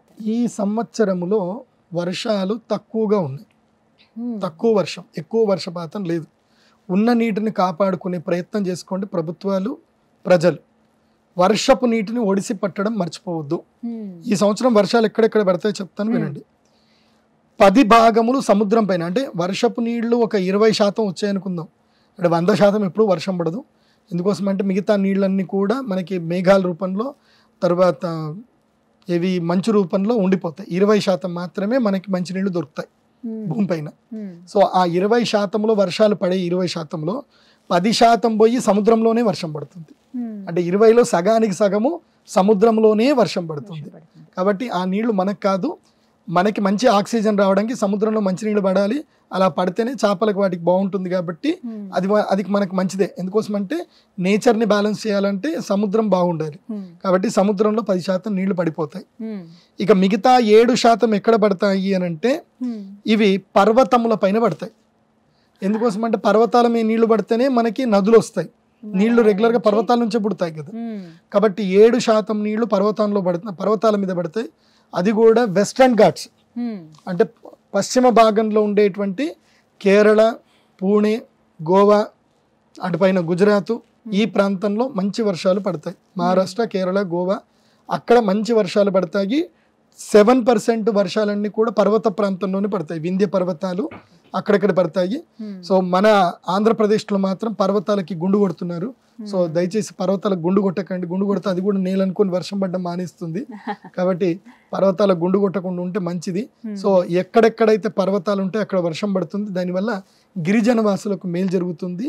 తర్వాత ఆర్గానిక్ పంటలు పండించే గిరిజన వాసులకు మాత్రం ఈ సంవత్సరం మేలు జరుగుతుంది. సో సిటీ నుంచి కారు వేసుకొని మన శ్రీకాకుళము, విజయనగరము, తర్వాత భద్రాచలం దగ్గర ఉండే సంతలకి హైదరాబాద్ వాళ్ళు వెళ్తారు. 7% పర్వతాల మీద పడుతుంది. ఇక మన భూమి మీద అంటే ఎవరైతే వేస్ట్ ఎక్కువ చేస్తారో ఆ ప్రాంతంలో అంటే మంచినీళ్ళన్నీ ఏది నాలా లోపలికి వెళ్ళిపోయే ప్రదేశం లోపల మాత్రం దేవుడికి ఇష్టం లేదు. అందుకోసం ఏం చేశారంటే ఒరే నేను ఇచ్చే మంచినీళ్ళు మీరు అంతా పాడు చేసుకుంటున్నారని చెప్పి 2% మాత్రమే, ఓన్లీ 2% మాత్రమే సిటీలలో చదును నేల ప్రాంతం మీద 2% మాత్రం వర్షాలు పడతాయి. అంటే ఈసారి వర్షములు భగవంతుడు నిర్ణయం చేశాడు, ఎక్కడ పడించాలో ఆయన అక్కడే పడిస్తున్నాడు. 17% మనుషులు లేని చోట, 2% మాత్రమే మనుషులు ఉండే చోట ఇది వర్షం పడుతుంది. కాబట్టి మనం ప్రకృతిని ఆరాధించకపోతే ఇలాగే జరుగుతుంది. మనకి ఉన్న భూమిలో ఉన్న నీళ్ళన్నీ మనం బోరేసి లాక్కుంటున్నాం కదా. మరి ఆ బోర్లో నీళ్ళు రావాలంటే ఏం చేయాలంటే ఎక్కడో పర్వతాల్లో పడితే తప్ప రావు, నీటి దారాలు రావాలి. కాబట్టి నీటి దారాలని కాపాడుకోండి, నీటిని కాపాడుకోండి. ఊకే పంచాంగ శ్రవణం అంటే ఏదో చెప్పుకుంటూ వెళ్ళిపోవడం కాదు, మీకు నేను మంచి చెప్పాలి. కాబట్టి రెయిన్ వాటర్ ని ప్రొటెక్ట్ చేసుకునే ప్రయత్నం ప్రతి ఒక్కరు చేయాలి, ప్రతి ఒక్కరి బాధ్యత అది, గుర్తుపెట్టుకోండి. మీరు ప్రతి ఒక్కరు కూడా సలహాలు ఇస్తూ ఉంటారు, మరి ముఖ్యంగా రైతుల విషయంలో గురువు గారు మీరు గత సంవత్సరం చెప్పినవి కానీ అంతకు ముందు చెప్పినవి కానీ అవి నిజమయ్యాయి. అంటే అవి ఎంత ఉపయోగపడ్డాయంటే చాలా మందికి ఒక అవగాహన ఉండదు, ఏ పంట వేయాలి ఏంటి, ఈ సంవత్సరం వేటికి అనుకూలంగా ఉందని. ఇలా మనకి ఇలా ఈ పంచాంగ శ్రవణంలో కూడా తెలుస్తుంది కదండి. సో మరి ఈసారి ఈ క్రోధినామ సంవత్సరంలో రైతులకు మీరు ఇచ్చే సలహా ఏంటి, ఎటువంటి పంటలు వేస్తే మంచిది? వాళ్ళు రైతులకి ఈ సంవత్సరం నేను చెప్పేది ఏంటంటే 6 తడి పంటలు వేసుకోండి. అంటే ఎక్కువగా నీరు అవసరం లేని పంటలే వేయండి. అందులోపల పసుపు ధర ఈసారి బాగా పెరుగుతుంది, పసుపు వేయవచ్చు. మొక్కజొన్న ధరలు పెరుగుతాయి, జొన్నల ధరలు పెరుగుతాయి, కందుల ధరలు పెరుగుతాయి, పెసర్ల ధర పెరుగుతుంది. తర్వాత గ్రౌండ్ నట్ వేరుశనగ బాగా రేటు వస్తుంది. అదేవిధంగా శనగపప్పు రేట్ అయితే వీటన్నిటికన్నా ఎక్కువగా రేట్ వస్తుంది. మిర్చికి కూడా రేట్ వస్తుంది, కానీ ఓపిక పట్టాలి. మిర్చి పండించి దాన్ని ఎండబెట్టి జాగ్రత్తగా ఓపిక పట్టండి. మిర్చికి రేట్ వచ్చిన రోజు అమ్ముకోండి. దళారులు మాత్రం మోసం చేస్తారు బికాస్ ఆఫ్ శని. అలా దళారులు కాకుండా మిర్చి ఏదైతే ఉందో మీరు పొడి చేసి దాపెట్టుకోండి, మీకు ఏ నష్టం జరగదు. ఆల్రెడీ మన సుమన్ టీవీ బిజినెస్ లో నేర్పిస్తారు మీకు ఎవరెవరు ఎట్లా స్టోర్ చేసుకోవాలి, ఎలా కాపాడుకోవాలని. ఆల్రెడీ వీళ్ళు ఎడ్యుకేషనల్ వీడియోస్ చేస్తున్నారు సుమన్ టీవీలో. సుమన్ టీవీ బిజినెస్ లో నేర్చుకోండి అవి. సో మిర్చి మాత్రం ధర అంతంత మాత్రం ఉంటుంది, కానీ మిర్చి పెరుగుతుంది, పర్వాలేదు. 300 రూపాయలు 3000 రూపాయలకు పైన కానీ టన్ను వచ్చే అవకాశం ఉంటుంది. టన్నుకి ఎక్కువనే రేట్ వస్తుంది. మిర్చి మంచిగానే పలుకుతుంది, 30,000 దాకా పలుకుతుంది. సో మిర్చి ఆల్మోస్ట్ 300 రూపాయల నుంచి 500 రూపాయలు ఎప్పుడు ఊగిసలాడుతూ ఉంటుంది. కానీ ఈసారి మాత్రం 670 రూపాయలకి కేజీ వెళ్ళే అవకాశం అయితే ఉంటుంది. ఇది నేను గ్యారంటీ ఇస్తాను. నెక్స్ట్ తీగ పంటలు ఎక్కువగా వేయండి రైతులు. తీగ పంటలు వేసుకోండి. ఈ సంవత్సరము వర్షాలు తక్కువ ఉన్నాయి కాబట్టి కూరగాయలు సరిగ్గా రావు, కాబట్టి కూరగాయలు బాగా పండుతాయి. తర్వాత జూన్ జూలైలో టమాటాకి బాగా ధర వస్తుంది కాబట్టి టమాటాను చేసుకోండి. అది కాకుండా రైతులు కొన్ని కొత్తగా నేర్చుకోండి. ఇప్పుడు మనం కూరగాయలు పండిస్తాము, ఇవాళ మార్కెట్లో మనకు అనుకున్న ధర రాలేదు, దాన్ని మీరు ధరకి ఇష్టం లేక అమ్మకండి. ధర వస్తేనే అమ్మండి. ధర రాకపోతే దీనికి కొన్ని పద్ధతులు ఉన్నాయి. కూరగాయలు కట్ చేసి ఉప్పు నీళ్ళల్లో నానబెట్టి తర్వాత ఎండబెట్టి వాటిని మనము ఫాస్ట్ ఫుడ్ కింద ప్యాకేజ్ చేసి మనము దాన్ని సంవత్సరాల తరబడి తర్వాత కూడా మనం అమ్ముకోవచ్చు. సో ఫుడ్ ప్రాసెసింగ్ అనేది ఒకటి ఉంది, అది రైతులు నేర్చుకోండి, మీరు అనవసరంగా నష్టపోకండి. నేను ఈ మధ్య కాలంలో నాకు ఒక శిష్యుడు ఇట్లాగే ఇబ్బంది, నేను చెప్పాను టమాటా రేట్ వస్తుందని చెప్పాను. అతను ఇది బాగాలేదు, టమాటా రేట్ రాలేదు. సో ఏం చేద్దాం గురుగారు అంటే, ఏం చేయకరా, ఆ టమాటాలు ఏవి అమ్మకు, ఆ టమాటాలన్నీ చక్కగా వేసి మిక్సర్ గ్రైండర్ పెట్టేసేయు, దాని లోపల సగ్గుబియ్యం వేయు, సగ్గుబియ్యం వేసి దాని లోపల మంచిగా వెల్లుల్లిపాయలు ఉల్లిపాయలు అన్నీ వేసి దాన్ని ఒక మంచి జ్యూసీగా తయారు చేసి దాన్ని మొత్తం కూడా ఎండబెట్టేసి, ఇవి వడియాలు చేస్తారు కదా అప్పడాలు, అలా ఎండబెట్టేసి అమ్ముకోరా అని చెప్పా. వాడు మామూలు టమాటాలు అమ్మితే వాడికి వచ్చేది 30,000. ఇలా చేసి అమ్మినందుకు వాడికి 2 లక్షల రూపాయలు వచ్చాయి. అబ్బో. సో ఇక వాడు అదే పని పెట్టుకున్నాడు. 10 ఎకరాల పొలం లీజుకి తీసుకున్నాడు. ఇంకా టమాటాలు పండిస్తాడు. మార్కెట్ జోలికి వెళ్ళాడు, అసలు కూరగాయల మార్కెట్కే పోడు. టమాటాలు, తర్వాత వెల్లుల్లిపాయలు, ఉల్లిపాయలు ఇవన్నీ వేస్తాడు, అల్లం వేస్తాడు, దాని ఒక మంచి ఇంగ్రీడియంట్ తయారు చేస్తాడు, సగ్గు బియ్యం వేసి. తర్వాత వడియాలు చేస్తాడు. అయిపోయి 800 రూపాయలు కిలో వడియాలు అవి, టమాటా వడియాలు అయిపోయి. అలా ఇన్నోవేటివ్గా ఆలోచించండి. ఇప్పుడు కాకరకాయలు ఉన్నాయి, దొండకాయలు ఉన్నాయి, అవి కట్ చేసి ఉప్పు నీళ్ళలో నానబెట్టి ఎండబెట్టిన తర్వాత ఇక పాడవు అవి. తర్వాత మంచిగా నెయ్యిలో వేయించుకోవచ్చు. తర్వాత మీకు తెలుసు కదా ఉప్పు మిరపకాయలు ఉంటాయి, మజ్జిగ మిరపకాయలు ఉంటాయి, తర్వాత ఎండు మిరపకాయ చట్నీ ఉంటుంది, తర్వాత ఆవకాయలు చేయొచ్చు, ఎన్నెన్నో చేయొచ్చు. చాలా చేయొచ్చు. కాబట్టి రైతులు నష్టపోకండి. ఈ సంవత్సరం రైతులు ఎక్కువగా ఆరుతడి పంటలే వేసుకోండి, దానివల్ల మంచి లాభం కలుగుతుంది.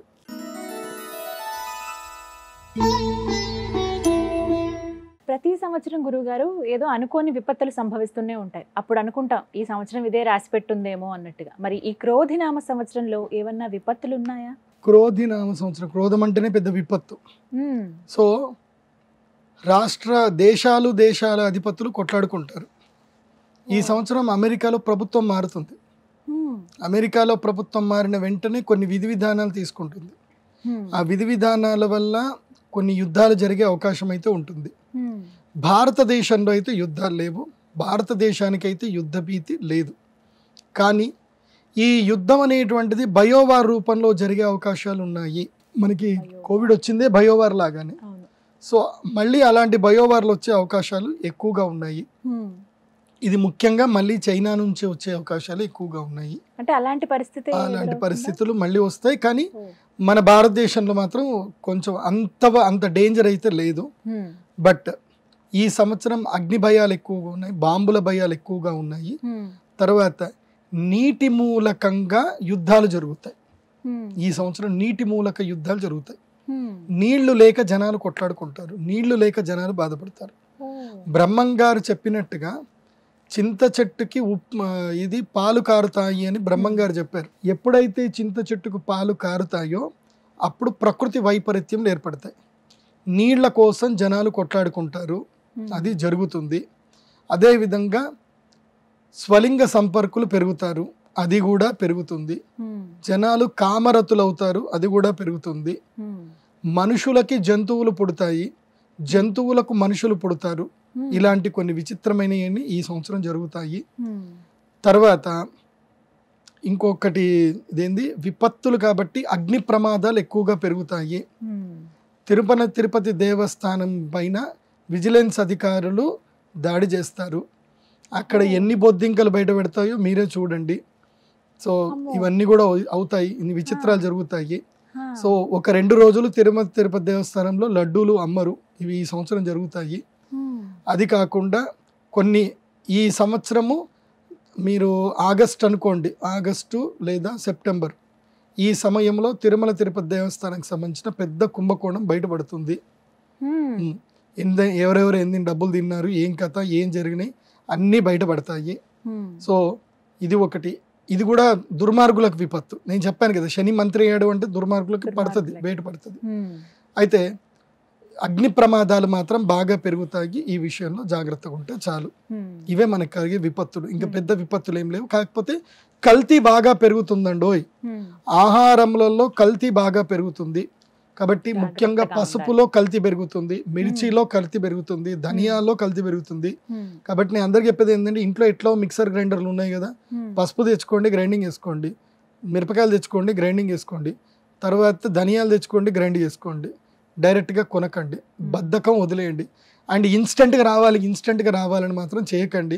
కల్తీలు ఎక్కువగా జరిగే అవకాశం ఉంది, దాంతో ఆరోగ్యాలు పాడవుతున్నాయి. ఆల్రెడీ సుమన్ టీవీ హెల్త్లో చెప్తారు ఎలాంటి తినాలి, ఏమేం చేసుకోవాలి, ఇంట్లో సొంతగా పల్లి నూనె ఎలా తీసుకోవాలి. ఇవన్నీ ఎందుకోసం అంటే, ఇవన్నీ ఎందుకు చెప్తున్నాను అంటే, మీకు ఎవరో ఒకరు చెప్పాలి కదా ఎలా లైఫ్ స్టైల్ లీడ్ చేయాలని. సో ఆ రెస్పాన్సిబిలిటీ సుమన్ టీవీ తీసుకుంది. కాబట్టి ఆ పని చేయండి. ఇలాంటి విపత్తులు, అవును, ఈ విపత్తులు ఉన్నాయి. ఆరోగ్యాలు మాత్రం పాడు చేసుకోకండి. నీటిని కాపాడుకోండి స్వామి. ఈ సంవత్సరము నీరే పెద్ద విపత్తు. నీటిని కాపాడుకున్నోళ్లే అదృష్టవంతులు, నీటిని కాపాడుకోలేని దురదృష్టవంతులు. రైతులు మీకు 10 ఎకరాలు ఉందంటే 1 ఎకరం నీళ్ళ కోసం సపరేట్గా పెట్టేసుకోండి, లేకపోతే నష్టమే. ఈ జాగ్రత్తలు మాత్రం తీసుకోవాల్సిందే.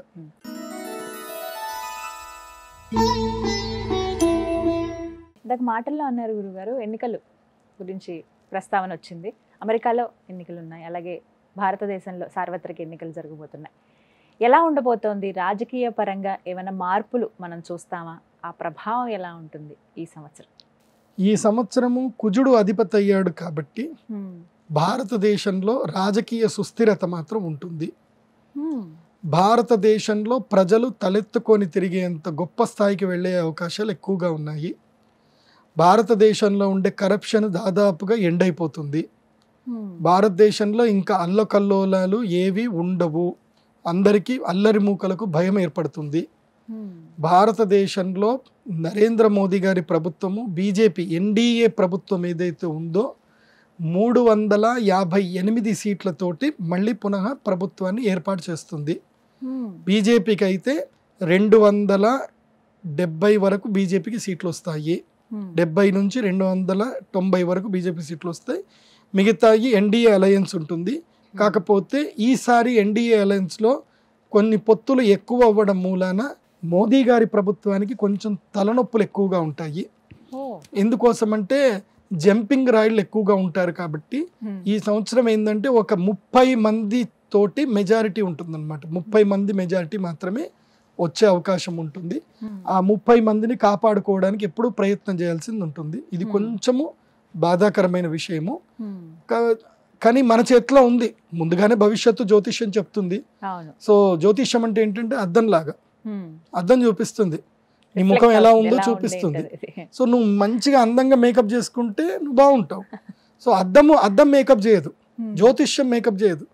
ఎలా ఉండబోతుంది అని నేను చెప్పింది వాస్తవం. దీన్ని మార్చే శక్తి మీ దగ్గర ఉంది, మీ దగ్గరనే ఉంది మార్చే శక్తి. ఎలా మార్చుకుంటారో మీ ఇష్టం. సో కానీ సెంట్రల్లో మాత్రం గవర్నమెంట్ ఏమి చేంజ్ అవ్వదు, ఇదే గవర్నమెంట్ కంటిన్యూ అవుతుంది. దీనివల్ల భారతదేశము భవిష్యత్తులో ఇంకొక 3-4 సంవత్సరాల తర్వాత 3వ ఆర్థిక దేశంగా, ప్రపంచంలోనే 3వ ఆర్థిక దేశంగా భారతదేశం ముందుకెళ్తుంది. సో ఇందులోపల ఏ సందేహం లేదు, భారతదేశం మాత్రం పురోభివృద్ధి అవుతుంది. అయితే అమెరికా దేశంలో మాత్రం ప్రభుత్వం మారుతుంది. ఆ ప్రభుత్వం మారడం వలన మంచి పురోగతి అమెరికా దేశం వెళుతుంది. అమెరికా డాలర్ ఇప్పుడు ఏదైతే 82-83 రూపాయలు ఉందో భవిష్యత్తులో 86 రూపాయలకు రీచ్ అయ్యే అవకాశం ఉంటుంది. డాలర్ ధర పెరుగుతుంది.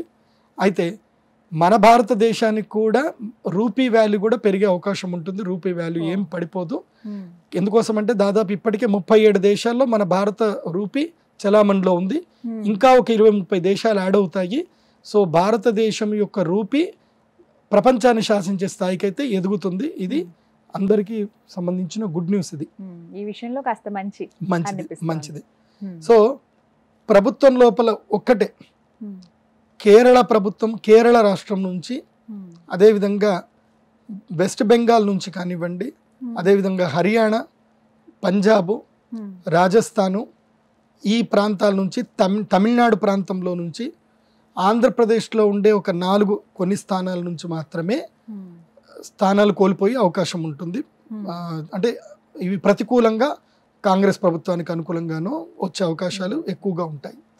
సో ఇది కొంచెం ఈసారి హోరాహోరీగానే ఉంటుంది. కానీ మోదీ గారి ప్రభుత్వమే ఎస్టాబ్లిష్ అయితే అవుతుంది. వాళ్ళకి మాత్రం కొంచెం తలనొప్పి ఉంటుంది. ఎవరు ఆశావహుల నుంచి, స్వార్థపరుల నుంచి వాళ్ళని కూడా కన్విన్స్ చేయాల్సి వస్తుంది. ఎందుకోసమంటే డబ్బులు ఇస్తే మేము జంప్ అవుతాం అనేటోళ్ళు కొంతమంది ఉంటారు.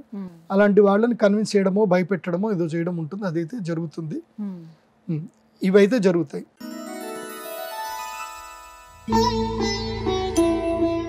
అందరూ ఎదురు చూసేది తెలుగు రాష్ట్రాల్లో ఎన్నికలు రాబోతున్నాయి, ప్రత్యేకించి ఆంధ్రప్రదేశ్లో. ఇక తెలంగాణలో ఎంపీ ఎలక్షన్స్ ఉన్నాయి. ఎలా ఉండబోతోంది, ఎవరు గెలుస్తారు, ఈ అంచనాల మీద అంచనాలు, బెట్టింగ్లు ఇవన్నీ ఎప్పుడు సాగుతూనే ఉంటాయి. అసలు జ్యోతిష్యం ఏం చెప్తోంది ఈ సంవత్సరం, క్రోధినామ సంవత్సరంలో ఏ విధంగా ఉండబోతుంది? జ్యోతిష్యం ఏం చెప్తుందో నేను చెప్తాను, కానీ ప్రదీప్ జోషి చెప్పాడని నా పేరు పెట్టుకొని మాత్రం బెట్టింగ్లు మాత్రం కట్టకండి. నేను దానికి విరుద్ధం. బెట్టింగ్లు నా పేరు చెప్పుకొని మాత్రం కట్టి మళ్ళీ ఏమో జరిగిందని చెప్పి నన్ను తిట్టకండి. నేను ఎప్పుడైనా ప్రజలకు ఏది మేలు జరుగుతుందో అదే చెప్తాను. ఈ సంవత్సరము ఆంధ్రప్రదేశ్ రాష్ట్రంలో ప్రభుత్వము తప్పకుండా మారుతుంది. ప్రభుత్వం మారే అవకాశాలు ఉన్నాయి. అయితే మధ్యలో నేను అనుకున్నది ఏంటంటే కనుక, నేను లాస్ట్ టైం సుమన్ టీవీతో ఇంటర్వ్యూ చేసినప్పుడే చెప్పాను, ఆంధ్రప్రదేశ్ రాష్ట్రం యొక్క పరిస్థితి ఏంది, ప్రజలు బాగుపడాలంటే ఏం చెయ్యాలి అని అడిగినప్పుడు నేను చెప్పాను, చంద్రబాబు నాయుడు గారు తెలుగుదేశం పార్టీ నాయకులు వీరు కాంగ్రెస్ పార్టీతో కలవకూడదు, కలిస్తే నెక్స్ట్ ఓడిపోతారు అని చెప్పాను. నేను చెప్పినట్టుగా వారు నా మాట విన్నారు. కాంగ్రెస్ పార్టీతో పొత్తు లేదు, బీజేపీతో పొత్తు కుదుర్చుకున్నారు. అట్లాగే పవన్ కళ్యాణ్ గారికి కూడా నేను సలహా ఇచ్చాను, మీరు ఎలక్షన్లో వెళితే సపోర్ట్ చేసి బీజేపీ తోటి కలిసే వెళ్ళండి, టీడీపీ వస్తే వాళ్ళని కూడా కలుపుకొని వెళ్ళండి, కానీ ఒంటరికి వెళ్ళొద్దు అని చెప్పాను. అన్నట్టుగానే మేము ఇచ్చిన సలహాలు సూచనల ప్రకారము ఇటు భారతీయ జనతా పార్టీ, ఇటు తెలుగుదేశం పార్టీ, ఇటు జనసేన ముగ్గురు కూడా కలిసి పోటీ చేస్తున్నారు, సంతోషం. కానీ ఒక దగ్గర వీళ్ళు మిస్ అయ్యే అవకాశం ఉంటుంది. మన దగ్గర ఏంటంటే గనక ఆంధ్రప్రదేశ్లో ఓటు శాతము 62% మాత్రమే ఓట్లు పడతాయి. 100 మంది ఓట్లు వెయ్యరు. 10లో 6, 7 మాత్రమే ఓట్లు వేస్తారు. అందులోపల ఆ 62%లో 34% బిలో పావర్టీ వాళ్ళే. దాదాపు అందరూ బిలో పావర్టీ, 34% ఓటేసేవాళ్ళు. బెంచ్ కార్లో వెళ్ళే వాళ్ళు లైన్లో నిల్చొని ఓట్లు వేస్తారని మాత్రం నేను నమ్మను. వాళ్ళ ఎవరొస్తే మనదే ముందులే, మనకి ఎవరు వచ్చినా వాళ్ళ దగ్గరికి వెళ్తాము, పువ్వులు ఇస్తాం, ఫోటోలు దిగుతాం, పని చేయించుకుంటాం, మనకి ఎవరు వస్తే మనకేం పని, మనకి ఓటేయాల్సిన అవసరం లేదు అనుకునే దుర్మార్గులు కొంతమంది ఉంటారు. సో వాళ్ళని పక్కన పెడదాం, వాళ్ళు ఆ 30%లో ఉంటారు, వాళ్ళని పక్కన పెడదాం. అయితే వైఎస్ఆర్సీపీ గవర్నమెంట్ ప్రకారము జగన్మోహన్ రెడ్డి గారి యొక్క ప్రభుత్వ హయాంలో వీరేం చేశారు అంటే వాలంటరీ వ్యవస్థను పెట్టి 26% ఎవరైతే ఈ ప్రజలు ఉన్నారో వీళ్ళందరికీ డబ్బులు ఇచ్చారు. పేదలు అని వాళ్ళందరికీ అకౌంట్లో డబ్బులు అయితే పంపించారు. మరి వీళ్ళ మనస్తత్వాన్ని మనం మార్చగలుగుతామంటే మార్చలేము. అంటే 26% ఓట్లు అయితే వాళ్ళకైతే ఉన్నాయి. ఇంకెంత మిగిలింది? 32%లో 26% పోయింది అని అంటే మిగిలేదంతా 4, 2, 6 ప్లస్ 36% ఉంది. 36%కి 24%కి తేడా ఎంత ఉంది చూడండి. సో ఇక్కడ కొంచెము గట్టిగానే వారు ఉంటుంది. నేను ఒక సలహా ఇస్తాను, తెలుగుదేశం పార్టీ మళ్ళీ గవర్నమెంట్ ఎస్టాబ్లిష్ చెయ్యాలి అని అంటే మీరు ప్రత్యంగిరాదేవి సంబంధించి బగళాముఖి, చిన్నమస్తా, అదేవిధంగా రాజమాతంగి ఇవి తప్పకుండా పూజలు చేయించుకోండి, లేకపోతే వైఎస్ఆర్సీపీ గవర్నమెంట్ వస్తుంది. ఎందుకు వస్తుందని చెప్తాను వినండి.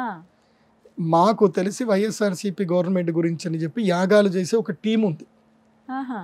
ఆ టీము లాస్ట్ ఇయర్ యాగాలు చేసినందుకే ప్రజలు సమ్మోహితులైపోయి ఓట్లు వేసేసారు. కోపంతో ఓట్లు వేస్తారు ప్రజలు. నిజంగా ప్రేమతోటి కొంతమంది ఓట్లేదు, కోపంతో ఓట్లు. అది ఎందుకు జరిగింది అని అంటే వాళ్ళు రాజమాతంగి తంత్రం, రాజశ్యామల చేశారు. మనం చూస్తే చంద్రబాబు నాయుడు గారు పరమ నాస్తికుడు. ఆయన నేను దేవుణ్ణి నమ్మనంటాడు. మరి ఇప్పుడైనా చంద్రబాబు నాయుడు గారికి నేను చెప్పేది ఏంటంటే దేవుణ్ణి నమ్మండి, అమ్మవారిని నమ్మండి, యాగాలు చేయించండి. మీరు ప్రజలకేదో జరుగుతుంది ఓట్లేస్తాము అని చెప్పి మీ అందరికీ జైగొట్టిన ద లాస్ట్ మూమెంట్ తారుమారయ్యే అవకాశం ఉంటుంది. ఎందుకోసం అంటే ప్రకృతి అమ్మవారు ఎవరు ఆరాధిస్తే వాళ్ళని ఆమె అనుగ్రహిస్తుంది. ఎందుకోసం అంటే అమ్మవారి యొక్క మణిద్వీపంలో రాక్షసులకు కూడా స్థానం ఉంది. సో ఎవరు అమ్మవారి ధ్యానం చేస్తే వాళ్ళకి ఇచ్చేస్తుంది అమ్మనే. కొడుకు చెడ్డోడు అనుకోదు, వాడు మంచిగా చేస్తాడులే, ఎవడుకో పెడుతున్నాడు కదా అని ఇచ్చేస్తుంది అమ్మ. కాబట్టి మీ అందరికీ చెప్పేది ఒకటే, తెలుగుదేశం ప్రజా నాయకులకు కానీ అదేవిధంగా జనసేన వారికి కూడా చెప్పేది ఏంటంటే తప్పకుండా మీరు రాజశ్యామల యాగాలు అవి చేయించుకోండి, చేస్తేనే మీరు గెలుస్తారు, లేకపోతే పోతుంది. కానీ నా వరకు నేను కూర్చొని అనాలిసిస్ చేసిన దాని ప్రకారము నాకు తెలిసి ఈ 175 సీట్లు ఏవైతే ఉన్నాయో ఇందులోపల ఇప్పుడున్నటువంటి పొత్తుకు సంబంధించిన ప్రభుత్వానికి 67% సీట్లు వస్తాయి. 67% వాళ్ళకి సీట్లు వస్తాయి. 67% సో 53 నుంచి 67% వరకు వస్తుంది. 53 అయితే కన్ఫర్మ్. అయితే ఇక్కడ ఒక చిన్న పొరపాటు జరగబోయే అవకాశాలు ఉన్నాయి. ఇంకా ఏముందండి? ఏమున్నాయి అని అంటే గుర్తుపెట్టుకోండి, ప్రజలకి పొత్తుల గురించి పెద్దగా తెలియదు. ఎవరికైతే మామూలు అంటే వాళ్ళకి చదువుకొని ఉండరు, చాలా మందికి తెలియదు. పోవాలా, వాళ్ళ ఫ్రెండ్స్ వాళ్ళ నాయకులు కొంతమంది చెప్తారు, పోయి దాన్ని నొక్కాలంటే పోయి వాళ్ళు నొక్కేసి వచ్చేస్తారు, వాళ్ళకి పెద్దగా తెలియదు. సో ఇది పొత్తు గురించి కూడా వాళ్ళకి తెలియదు. సో ఇక్కడ నేను టీడీపీ పోటీ చేస్తే కొంతమందికి సైకిల్ అంటేనే ఇష్టం, వాళ్ళు పోయి చూస్తారు, ఆడ సైకిలే కనపడదు, సైకిల్ లేదు నేను ఏం చేయాలని చూస్తారు. సో వాళ్ళకి మీరు నేర్పియండి, మన దగ్గర సైకిల్ కనపడది, ఇది నొక్కండి అని చెప్పండి. ఈ ఫ్యాన్ ఎట్లాగూ ఉంటుంది, అన్ని 170 షర్ట్ ఎట్లా ఫ్యాన్ ఉంటుంది, కానీ ఒక చోట పువ్వు ఉంటుంది, ఒక చోట గ్లాస్ ఉంటుంది, ఒక చోట సైకిల్ ఉంటుంది. సో ఎక్కడ పువ్వు నొక్కాలి, ఎక్కడ గ్లాస్ నొక్కాలో నేర్పియండి. నేర్పియలేదు అనుకోండి, సైకిల్ కనిపించలేదు నేను ఫ్యాన్కే ఎత్తాను వేసాను అనుకోండి, మీ ఇష్టం అది. సో కానీ ఫ్యాన్ అయితే తిరిగే అవకాశాలు ఎక్కువగా ఉంటాయి, గాలి అయితే వీస్తుంది. కాకపోతే ఫ్యాన్కి 48% అయితే అవకాశాలు అయితే ఉన్నాయి. సో 67 అంటే 33% ఉన్నాయి, 33% ఓట్లు అయితే ఉన్నాయి. కానీ ఊగిసలాడేదే 12%. కానీ నేనైతే భవిష్యవాణి దివ్య దృష్టితోటి చూసిన అర్థం ఏంటంటే కనుక ఎట్టి పరిస్థితుల్లో ప్రభుత్వం అయితే మారుతుంది. సో వైఎస్ఆర్సీపీ శ్రేణులకు కూడా నేను చెప్పేది ఏంటంటే, మీరు గవర్నమెంట్ మారొద్దు అని మీరు అనుకుంటే కనుక మీరు కూడా మీ అమ్మవారి యాగాలు చేయించుకోండి. మీ గురుగారు ఒక పెద్ద ఆయన ఉన్నారు, ఆయన కాళ్ళు పట్టుకోండి, ప్రజలతో ప్రేమగా మాట్లాడండి, చేసే పనులు సరిగ్గా చేయండి, అన్ని బాగా జరిగే అవకాశం ఉంటుంది. కానీ నా భవిష్యవాణి ప్రకారం, నా వాక్కు ప్రకారం మాత్రం ప్రభుత్వం అయితే మారుతుంది, ఖచ్చితంగా మారుతుంది. చూడాలి గురువు గారు ఎలా ఉంటుందో. అందరూ ఎంతగానో ఎదురు చూస్తున్నారు, అంటే అర్థం కాని పరిస్థితి ఉంది. అదే నేను చెప్తున్నా కదా, ఈ 3 లుసుగులు ఉన్నాయి, ఇవి జనాలకు సరిగ్గా పాటించకపోతే వాళ్ళకి చెప్పాలి కదా, ఎక్కడ నొక్కాలని చెప్పాలి కదా. అది చెప్పకపోతే వాళ్ళు ఏది నొక్కాలి. మామూలుగా జనాలకి 2 పార్టీలు తెలుసు, ఒకటి వైఎస్ఆర్సీపీ, ఒకటి టీడీపీ, ఈ 2 తెలుసు. ఇప్పుడు ఆంధ్రప్రదేశ్ వాళ్ళకి జనసేన అంటే కూడా చాలా మంది పరిచయం లేదు, గ్లాస్ ఎక్కడ నొక్కాలో కూడా తెలియదు వాళ్ళకి. కాబట్టి పరిచయం చేయించండి, పరిచయం చేయకపోతే మాత్రం పోతుంది. అవగాహన కల్పించాలి. మీరు ఎందుకోసం అంటే వైఎస్ఆర్సీపీ వాళ్ళు శ్రేణులు ఏంటంటే వాలంటరీ సిస్టమ్ ద్వారా వాళ్ళు గ్రౌండ్ లెవెల్కి వెళ్ళిపోయారు. ప్రతి ఊర్లో ఎన్ని ఓట్లు ఉన్నాయి, పేరు, ఫోన్ నెంబర్తో సహా మొత్తం తెలుసు, ఇంక్లూడింగ్ వాళ్ళ ఫ్యామిలీ బ్యాక్గ్రౌండ్ కూడా తెలుసు. వాళ్ళని ఏ విధంగా వాళ్ళకి మభ్య పెడితే, వాళ్ళకి ఏ విధంగా నచ్చజెప్పి, వాళ్ళకి ఏమేమి తాయిలాలు ఇస్తే చెప్తామని చెప్తారో, వాళ్ళు ఓట్లు ఇస్తారో అన్నీ తెలుసు వాళ్ళకి, ఇంక్లూడింగ్ ఫ్యామిలీ బ్యాక్గ్రౌండ్తో సహా తెలుసు. అంత గ్రౌండ్ వర్క్ చేశారు వైఎస్ఆర్సీపీ. బికాస్ నాకు దానికి సంబంధించిన మంత్రులు, నాకు శిష్యులు ఉన్నారు. వాళ్ళ గ్రౌండ్ వర్క్ ఎంత అద్భుతంగా ఉంది అని అంటే, ఏ ఒక్కరి పేరు చెప్పినా సెంటర్ ఎక్కడే పోయి అడిగినా పలానా ఓట్ నెంబర్ అని వాళ్ళు కొడితే వాళ్ళ ఫ్యామిలీ హిస్టరీ మొత్తం కూడా చెప్తారు. వాడిని ఏ విధంగా చెప్తే వాడు ఓటేస్తాడో వాళ్ళకి తెలుసు. అంత అద్భుతంగా వాళ్ళు గ్రౌండ్ వర్క్ చేసి పెట్టుకున్నారు. మరి అంత గ్రౌండ్ వర్క్ టీడీపీ వేసిందా, అంత గ్రౌండ్ వర్క్ జనసేన చేసిందా? చేసుకోవాలి. వీళ్ళైతే హార్డ్ వర్క్ అయితే చేసి పెట్టుకున్నారు. వైఎస్ఆర్సీపీ అయితే హార్డ్ వర్క్ చేసి పెట్టుకున్నారు, అది అప్రిషియేటబుల్. అది నాకు తెలుసు. ఎవరెవరితోటి ఎట్లెట్లా ఓటు వేయాలో వాళ్ళకి బాగా తెలుసు, మీకు తెలియదు అని నేను అనుకుంటున్నా. చూడండి, మరి ఈ నేపథ్యంలో తెలుగు రాష్ట్రాల భవిష్యత్తు ఎలా ఉండబోతుంది? చెప్పాను కదా, ఫస్టే మనకి కుజగ్రహం రాజైతే ఉంది, ప్రజలు క్రోధ సంపన్నులు అవుతారు, లోభ సంపన్నులు అవుతారు. లోభం అంటే ఏంటి?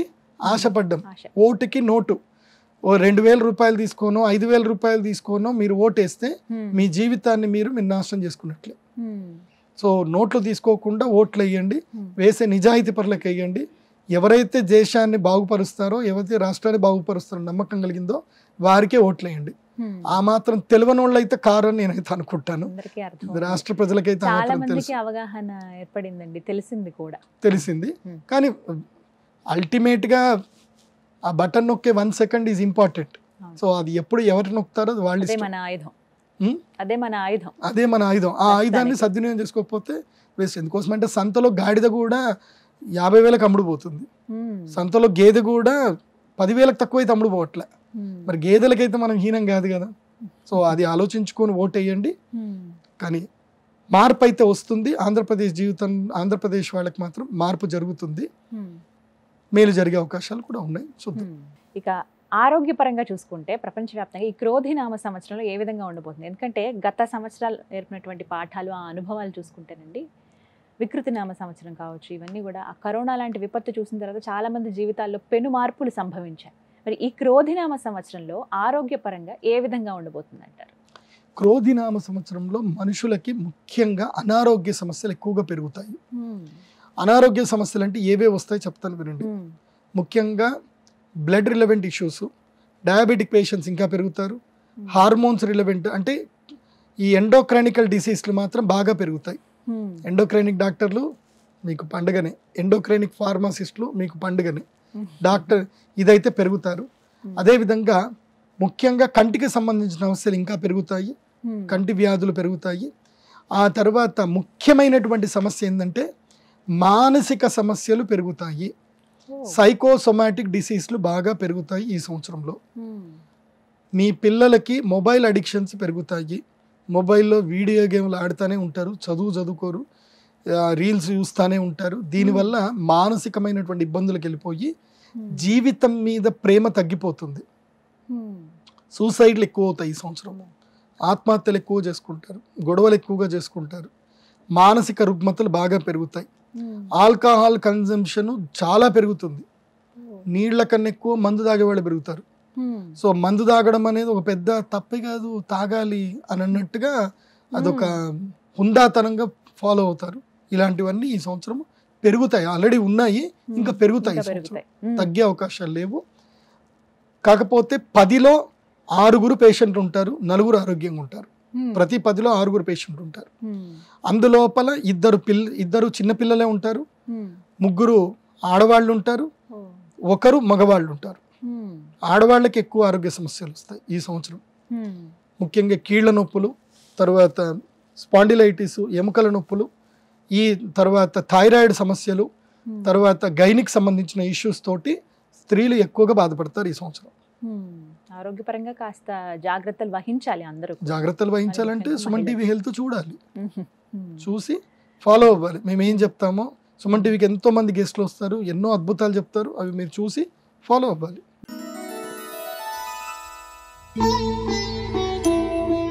గురుగారు, ఈ క్రోధినామ సంవత్సరంలో వివాహాది శుభకార్యాలకు ముహూర్తాలు ఏ విధంగా ఉన్నాయి? ఎందుకనంటే ఒక వివాహం జరిగితేనండి ఎన్ని కుటుంబాలు బాగుపడతాయి వాటి మీద ఆధారపడి ఉన్నవాళ్ళు. ప్రతి ఒక్కటి ఇంక నేను వివరించక్కర్లేదు. ఇప్పుడు మీరు ఏం చెప్తారా, మీ మాట మీద చాలా మంది జీవితాలు ఆధారపడి ఉన్నాయి. ఏముంది అసలు ఈ సంవత్సరం, ఏమన్నా మార్పు జరుగుతుందా, ఇదే మా జీవితం అని ఆధారపడి ఉన్న వాళ్ళు చాలా మంది ఉన్నారు. పెళ్ళిళ్ళు ఏమన్నా ముహూర్తాలు ఉంటేనే వాళ్ళకి ఆ పూటకి ఆహారం వస్తుందండి, లేకపోతే వాళ్ళు ఇబ్బందులు పడాల్సిందే. అలాంటి వాళ్ళ జీవితాలు ఎలా ఉండబోతున్నాయి, అసలు శుభకార్యాలు ఈ సంవత్సరం ఉన్నాయా, ఉంటే ఎప్పుడెప్పుడు ఉన్నాయి, వాటి గురించి వివరించండి. ముఖ్యంగా ఈ వివాహాది ముహూర్తాలు చేసుకుంటే బాజా భజంత్రులు వాళ్ళు, పురోహితులు, కళ్యాణ మండపం వాళ్ళు, వంట చేసే వాళ్ళు, డెకరేషన్ వాళ్ళు, తర్వాత టెంట్ హౌస్ సామాన్ వాళ్ళు, తర్వాత ఇంకా మేకప్ ఆర్టిస్టులు, తర్వాత మన కెమెరామెన్లు, తర్వాత ఎడిటర్లు, ఫోటోషాప్ చేసేటువంటి వాళ్ళు, తర్వాత పెళ్లి పత్రికలు పంచడానికి ఇది, తర్వాత బంగారు వర్తకులు, ఎంతమంది జీవితాలు. ఒక్క పెళ్లి జరిగితే ఎన్నో కుటుంబాల ఇల్లు బతుకుతాయి. పెళ్లి ముహూర్తాలు లేవు అంటే ఏవి ఉండవు. ఈ సంవత్సరం మాత్రం పెళ్లి ముహూర్తాలు చాలా తక్కువగా ఉన్నాయి. అతి తక్కువగా అంటే ఏం కాదు. ఈ సంవత్సరం మూఢం ఉంది. ఇప్పుడు చైత్రమాసంలో చాలా తక్కువగా పెళ్లి చేసుకుంటారు. మన దగ్గర చైత్రమాసంలో పెళ్లిళ్ళు పెట్టరు. పర్లేదు, చైత్రమాసంలో ఎవరైనా చేసుకుంటారు అంటే చేసుకోండి. ఎందుకోసం అంటే ఈసారి పెళ్లి ముహూర్తాలు లేవు కాబట్టి ఏప్రిల్ మొదటి నుంచి, ఇప్పుడు ఏప్రిల్ 9వ తారీఖు స్టార్ట్ అయింది కాబట్టి ఏప్రిల్ 9 నుంచి మే 5వ తారీఖు వరకు పెళ్లి ముహూర్తాలు ఉన్నాయి. మే 5వ తారీఖు నుంచి 30 జూన్ 2024 వరకు, అంటే మే అంటే వైశాఖ మాసం, తర్వాత జ్యేష్ఠ మాసం. ఈ వైశాఖ జ్యేష్ఠ మాసంలో పెళ్లిళ్ళు ఎక్కువ ఉంటాయి కాబట్టి ఈసారి వైశాఖ మాసంలో ముహూర్తాలు లేవు, జ్యేష్ఠ మాసంలో కూడా ముహూర్తాలు లేవు. అంటే ఇది జూన్ అనుకోవద్దు, ఇది ఎక్కడి వరకు అంటే 1 జూలై వరకు అనుకోవాలి. అంటే 30th జూన్ అంటే 1 జూలై అంటే పెద్దగా ఏం కాదు. సో 5th మే నుంచి 1 జూలై వరకు ముహూర్తాలు లేవు. అంటే వైశాఖ మాసం లేవు, జ్యేష్ఠ మాసం లేవు. అసలు పీక్ టైమే ఇది. ఎండాకాలము, వర్షాలు ఉండవు, ఏముండవు, చక్కగా పెళ్లి చేసుకోవచ్చు అని అందరూ అనుకుంటారు. ఈసారి ఎండాకాలం లేవు, సమ్మర్ హాలిడేస్ లో పెళ్లి లేవు, ఓన్లీ టూర్లే ఇంకా. కాబట్టి ఈసారి సమ్మర్ హాలిడేస్, పిల్లలకి హాలిడేస్ ఉంటాయి, ఇప్పుడు పెళ్లి పెట్టుకుందానంటే నో మ్యారేజెస్. సో జూలై వరకు లేవు. మళ్ళీ జూలై కాగానే టక్ టక్ టక్ స్కూల్ బెల్ కొట్టేస్తారు, అందరు స్కూల్కి వెళ్ళిపోవాల్సిందే. కాబట్టి ఈసారి స్కూల్ పిల్లలు మీ అందరికీ లక్, హాలిడేస్లో పెళ్లి లేవు, ఇంకా ఏదైనా పెళ్లి ఉందంటే ఒక 5 రోజులు స్కూల్కి కాలేజీకి హాలిడే పెట్టి ఇంకా పోవాలా. కాబట్టి ఈ సంవత్సరము చైత్రమాసము ముహూర్తాలు మాత్రం పెట్టుడు ముహూర్తాలు ఉంటాయి, చైత్రమాసం చేసుకోవచ్చు.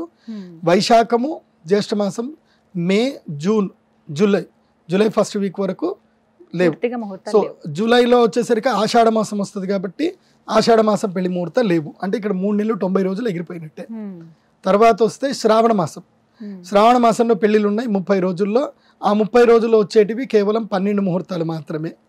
అంటే 12 రోజులు ముహూర్తాలు ఉన్నాయి. 30 రోజుల్లో వచ్చే 12, 13 ముహూర్తాలు ఉంటాయి, అంతకుమించి ఎక్కువ ఉండవు. కాబట్టి ఆగస్టులో 12 రోజులు. మళ్ళీ సెప్టెంబర్ వచ్చింది అని అంటే భాద్రపద మాసం 30 రోజులు నో ముహూర్తాలు.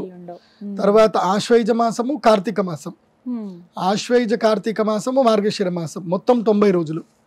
ఈ 90 రోజుల్లో 15, 45 ముహూర్తాలు ఉన్నాయి.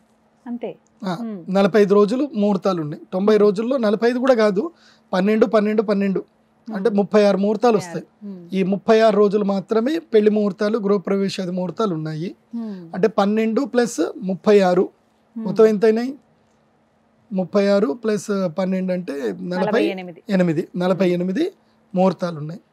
ఆ తర్వాత వచ్చేసరికి నెక్స్ట్ పాల్గొన మాసము, నెక్స్ట్ ఏంది పుష్యమాసం వస్తుంది. సంక్రాంతి పండుగలు అక్కడ పెళ్ళిళ్ళు ఉండవు, పుష్యమాసం అయిపోతుంది. తర్వాత పాల్గొన మాసం వస్తుంది, మాఘమాసం వస్తుంది. మాఘమాసంలో ముహూర్తాలు ఉన్నాయి. అందులోపల మళ్ళీ 12 రోజులు, 48 ప్లస్ 12 60 రోజులు. ఇంకింతవరకే ముహూర్తాలు, 60 ముహూర్తాలు మాత్రమే ఈ సంవత్సరం ఉన్నాయి. తర్వాత పాల్గొన మాసంలో ముహూర్తాలు లేవు. 13 మార్చి 2024 నుంచి 24 మార్చి 2025 వరకు ముహూర్తాలు లేవు. అంటే పాల్గొన మాసంలో 1-3 ముహూర్తాలు వస్తాయి. అంటే మొత్తం మీద ఈ సంవత్సరం మీద 60 రోజులు మాత్రమే వివాహాది శుభకార్యాలకు ముహూర్తాలు ఉన్నాయి. కాబట్టి నేను ఇది కూడా చెప్తున్నా, జాగ్రత్త వినండి. ఈ కళ్యాణ మండపం ఓనర్లు ఉంటారు కదా, వీళ్ళు ఆల్రెడీ ఏం చేస్తారంటే మా దగ్గరకు వస్తారు, గురువుగారు పెళ్లి ముహూర్తాలు ఏ రోజు ఉన్నాయి చెప్పండి అని చెప్పి అవన్నీ నోట్ చేసి పెట్టుకొని డిమాండ్ పెంచేసుకుంటారు. వాళ్ళు ఆ రోజు మీకు మండపం కావాలంటే ఇన్ని కావాలని డబుల్ రేట్ అడుగుతారు, ట్రిపుల్ రేట్ అడుగుతారు.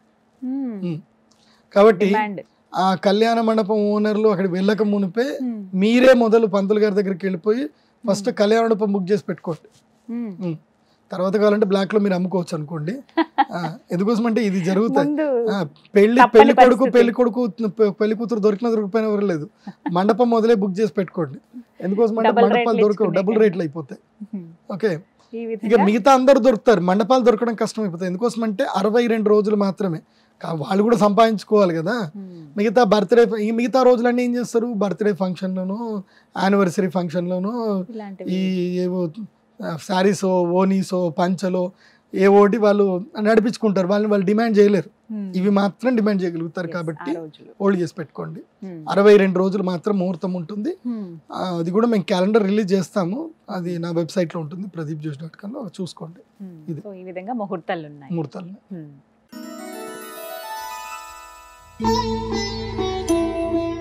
గురుగారు, మరి క్రోధినామ సంవత్సరంలో ఏ నదికి పుష్కరాలు వస్తున్నాయి? ఎక్కడికి మేము వెళ్ళి పుణ్య స్నానాలు ఆచరించాలి మరి ఈ సంవత్సరం? ఈ సంవత్సరము మే 1వ తారీఖు రోజున గురుగ్రహము వృషభ రాశి లోపలికి ప్రవేశిస్తున్నాడు. ఎప్పుడైతే గురుగ్రహం వృషభ రాశిలో సంచరిస్తాడో అప్పుడు నర్మదా నదికి పుష్కరాలు వస్తాయి. నర్మదా నది అంటే చాలా మహాద్భుతమైన నది. ఎంత అద్భుతమైన నది అంటే మీ అదృష్టం నిజంగా నర్మదా నదిలో స్నానం చేయాలంటే. ఎందుకోసం అంటే భారతదేశంలో స్వతసిద్ధంగా శివలింగాలు తయారయ్యే నది అదొక్కటే నది, నర్మదా నదులు. నర్మదా నదిలో బాణలింగాలు తయారవుతాయి, ఏ నదిలో కూడా తయారవు. కానీ నర్మదాని నది అనరు, నదము అంటారు. అంటే తూర్పున పుట్టి పడమటలో వెళితే, పడమట సముద్రంలో కలిస్తే, అరేబియన్ సముద్రంలో కలిస్తే దాన్ని నదము అంటారు. పశ్చిమ కోణంలో పుట్టి తూర్పు బంగాళాఖాతంలో కలిస్తే దాన్ని నది అంటారు. ఇది డిఫరెన్సియేషన్ తెలుసుకోవాలి. కాకపోతే నేను వ్యవహారంలో నది అని చెప్తున్నాను. సో నర్మదా నదమునకు పుష్కరాలు ఉన్నాయి. అయితే ఈ నర్మదా నది గొప్పతనం చెప్తాను, జాగ్రత్త వినండి. ఈ పుష్కరాలప్పుడు మీరు వెళితే వెళ్ళండి, తర్వాత వెళ్ళండి, దీని యొక్క గొప్పతనం తెలుసుకొని వెళ్ళండి. నర్మదా పరిక్రమ అని ఒక అద్భుతమైన దీక్ష ఉంటుంది. నర్మదా పరిక్రమ. ఇది 2300 కిలోమీటర్ల పర్యంతం ఉంటుంది. దీని మీద మీరు విషయం వీలైతే కనుక ఒక స్పెషల్ ఎపిసోడ్ చేయండి, నర్మదా పరిక్రమ గురించి చెయ్యండి. చాలా మంది చూస్తారు, చాలా మంది తెలియదు ఇది. నర్మదా పరిక్రమం ఎవరైతే కనుక తమ జీవితంలో చేస్తారో ఇంకా వాళ్ళ జీవితంలో వాళ్ళకి పునర్జన్మ ఉండదు. అది సాక్షాత్తు శివుడు వరం ఇచ్చేశాడు. నర్మదా నది, నర్మదా తల్లి ఆమె శివుడి గురించి ప్రార్థన చేస్తే ఆమె పుణ్య నదిగా అవతారం ఎత్తుతావు అని చెప్పి ఆమెకి అనుగ్రహించాడు. ఎవడు? శివుడు. అనుగ్రహించినప్పుడు నా పుణ్యత్వాన్ని నేను ఎలా నిరూపించుకోవాలి శివ, అందరికీ తెలియాలి కదా, గంగామాత కన్నా నేనైతే గొప్పదాన్ని కాదు, నా గురించి కూడా తెలియాలి కదా అందరికీ అంటే, నేను ప్రత్యక్ష సాక్షి అవుతాను, నువ్వు మహా గొప్పదానివి, నీ యందు ఎవరైతే స్నానం చేస్తారో వాళ్ళకి సమస్త పాపాలు పోతాయి అని చెప్పడానికి, నేను నీ యందు ఎప్పుడు ఉంటాను అని చెప్పడానికి నర్మదా నదిలో బాణలింగాలు తయారవుతుంటాయి. అంటే గుండ్రటి లింగాలు తయారవుతూ ఉంటాయి. మీరు గూగుల్లో కొట్టండి, నర్మదా బాణలింగం అని కొడితే వస్తుంది. అవి ఎట్లా చెక్కినట్టుగా ఉంటాయి. మనుషులు మనం చెక్కినా అంత అందంగా రావు. అంత అందంగా నర్మదలు శివుడు తయారైపోతాడు. నర్మదా నదియే చెక్కుతుంది శివుడిని. అందుకే నర్మదా నది శివునికి అత్యంత ప్రీతి పాత్రురాలు, శివభక్తురాలు. అందుకే నర్మదా నదికి వెళ్ళి మీరు ఏది కోరుకున్నా కోరిక తీరుతుంది. నాకు ప్రత్యక్ష అనుభవం. నర్మదా నది చాలా గొప్పది. ఈ నర్మదా పరిక్రమం చేస్తే చాలా అదృష్టం. తర్వాత పుష్కరాలు వస్తున్నాయి కదా, మరి ఏం చేయాలి అంటే 1వ తారీఖు నుంచి 12వ తారీఖు వరకు పుష్కరాలు ఉంటాయి. మే 1 నుంచి 12వ తారీఖు వరకు పుష్కరాలు. మనకి తలనొప్పికి వచ్చేసి ఇప్పుడు ఎలక్షన్ కోడ్ వచ్చింది, మీరు డబ్బులు పట్టుకొని పోలేరు కాబట్టి క్యాష్ ఎక్కువ పట్టుకొని పోకండి. పోయిన చోట్ల చెకింగ్ చేస్తూ ఉంటారు. పర్ హెడ్ 40,000 మాత్రం పెట్టుకోండి. ఎంతమంది? Per head 40,000. అంతకన్నా ఎక్కువ క్యారీ చేస్తే, 50,000 కన్నా ఎక్కువ క్యారీ చేస్తే మీ డబ్బులు లాక్కొని లోపల వేసేస్తారు. అది బాగా గుర్తుపెట్టుకోండి. సో పుష్కరాలకి ఎక్కడ ఉంటుంది నర్మదా నది అంటే మధ్యప్రదేశ్లో ఉంటుంది. అందులోనూ ఓంకారేశ్వరు చాలా శ్రేష్టమైంది. ఓంకారేశ్వర జ్యోతిర్లింగం ఉంటుంది. అక్కడనే మీకు ఉజ్జయిని మహాకాళేశ్వరుడి జ్యోతిర్లింగం కూడా ఉంటుంది. కాకపోతే ఉజ్జయిన్లో నర్మదా నది లేదు. నర్మదా నది ఓంకారేశ్వరం ఉంది. కాకపోతే ఓంకారేశ్వరము చాలా లోతుంటుంది. హడావిడిగా వెళ్ళకండి. ఎంత హడావిడి అయినా జాగ్రత్తగా వెళ్ళండి. అక్కడ ఎవరైతే గవర్నమెంట్ నియమాలు ఏవైతే చెప్తుందో పాటించండి. ఎందుకోసం అంటే క్రౌడ్ విపరీతంగా ఉంటుంది 1 నుంచి 12 తారీఖు వరకు. ఎట్టి పరిస్థితుల్లో సేఫ్టీగా ఈ సేఫ్టీ జాకెట్స్ మనకి అమెజాన్లోనూ దొరుకుతాయి. మనకి 100-200 రూపాయలకి దొరుకుతాయి. మీ సేఫ్టీ జాకెట్స్ కొనుక్కొనే వెళ్ళండి. ఎందుకోసం అంటే ఓంకారేశ్వరంలో నది చాలా లోతు ఉంటుంది. దాదాపుగా 60 అడుగుల నుంచి 100 అడుగుల లోతు ఉంటుంది. అక్కడ నీళ్ళు, అక్కడనే బ్రిడ్జ్ కూడా ఉంటుంది. స్నానం చేయొచ్చు. కాకపోతే అక్కడ పడవలు ఎక్కండి. వాళ్ళకి డబ్బుల కోసం కకృతి పడకండి. గంగపుత్రులకు ఎంతైనా డబ్బులు ఇచ్చినా తక్కువనే. కాబట్టి గంగపుత్రులకు డబ్బులకు మాట్లాడుకోండి. వాళ్ళు మీకు సేఫ్ ప్లేస్కి తీసుకెళ్తారు. అక్కడ చక్కగా స్నానం చేయండి. తర్వాత వచ్చి ఒడ్డుకు వచ్చేసి ఓంకారేశ్వరుని దర్శనం చేసుకోండి. మళ్ళీ వచ్చి ఉజ్జయిని మహాకాళేశ్వరుని దర్శనం చేసుకొని మళ్ళీ ఇండోర్ ఫ్లైటో లేకపోతే ఇది ట్రైన్ ఎక్కి రండి. అప్పుడు సుమన్ టీవీ కూడా నాకు తెలిసి వీళ్ళు స్పెషల్గా అక్కడ వెళ్ళి మీకు కవరేజ్ కూడా చేస్తారు.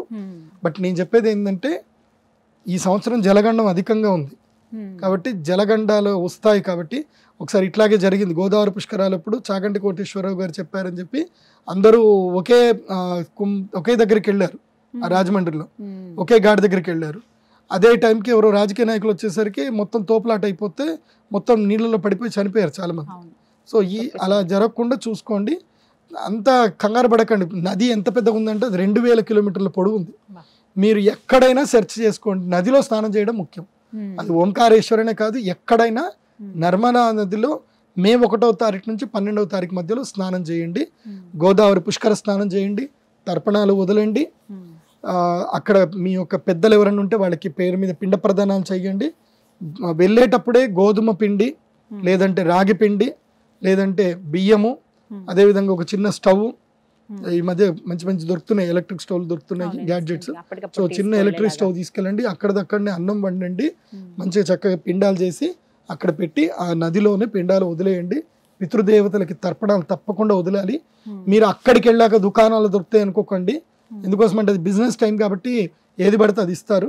అలా కాకుండా ఇక్కడి నుంచే నువ్వులు, నల్ల నువ్వులు, బియ్యము, అంటే మీరు ఏదైతే పిండం పెట్టాలనుకుంటున్నారో గోధుమలో, జొన్నలో, రాగులో ఏ పిండిలో ఆ పిండి తీసుకెళ్ళండి లేదా బియ్యం తీసుకెళ్ళండి. అక్కడనే మీ చేతులతో వంట వండి మీ పితృదేవతలకి తర్పణాలు ఇవ్వండి, శ్రాద్ధ కర్మలు చేయండి. అది కాకుండా ఇంకొకటి ఏంటంటే, కొంతమందికి తమ ప్రియమైనటువంటి వారు చనిపోయి ఉంటారు, ఎవరైనా అనాథలు ప్రియమైనటువంటి వారు చనిపోయి ఉంటారు, వాళ్ళకు కూడా మీరు పిండాలు పెట్టవచ్చు. సో అలా కూడా చేయొచ్చు. దాని గురించి నేను మళ్ళీ స్పెషల్ ప్రోగ్రామ్ ఏదైనా చేస్తాను, చూడండి. సో నర్మదా నది 2130 కిలోమీటర్ల పరిక్రమం పెద్దగా ఉంటుంది. మీరు ఎక్కడ స్నానం చేసినా అదే పుణ్యఫలం వస్తుంది.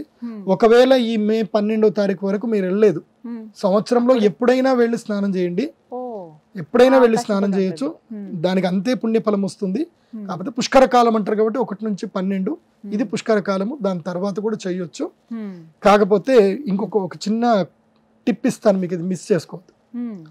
నర్మదా నదికి వెళ్ళినప్పుడు ఒక మనిషికి 5 లీటర్ల క్యాన్ పెట్టుకోండి. 5 లీటర్ల క్యాన్ ఇక్కడ నుంచి తీసుకెళ్ళండి, లేదంటే అక్కడ కొనుక్కోండి. మనిషికి 5 లీటర్లు మనం మోయగలిగితే, మోస్ట్లీ సొంత వెహికల్లోనే వెళ్ళండి. 5 లీటర్ల క్యాన్ తీసుకెళ్ళి ఎవరైతే ఈ ఓడలు ఉంటాయి కదా, గంగపుత్రులు ఉంటారు కదా, చిన్న చిన్న పడవలు ఉంటాయి, వాళ్ళకి డబ్బులు ఇచ్చి ఆ నర్మదా నదికి మధ్యలో తీసుకెళ్ళమని చెప్పండి. తీసుకెళ్ళి అక్కడ నీళ్లు పట్టుకోండి.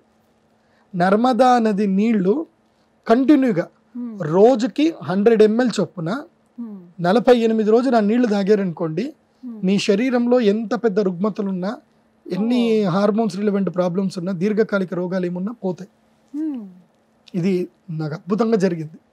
అంటే ఎలా అంటారు, అందులో ఉండేటువంటి ఆ జలం యొక్క గొప్పతనం అది. అందులో మంచి లక్షణాలు ఉంటాయి, మంచి ఆల్కలైన్ వాటర్, అది TDS లెవెల్స్ చాలా బాగుంటాయి. కాబట్టి నర్మదా నది నీళ్లు తెచ్చుకొని రోజుకు 100 ml తాగండి, 100 ml తాగండి. దాంట్లో తులసి దళం వేసుకొని రోజుకు ఒక 100 ml తాగండి. నర్మదా నది జలముకి ఇప్పుడు శ్రీచక్ర స్ఫటిక లింగం ఉంటుంది. నర్మదా నది నీళ్లతో శ్రీచక్ర స్ఫటిక లింగానికి 108 రోజులు ఎవరైతే కంటిన్యూగా అభిషేకం చేస్తారో వాళ్ళకి గృహయోగం అంటే గృహయోగము, వివాహ యోగం అంటే వివాహ యోగము, ఏ యోగమైనా సిద్ధిస్తుంది.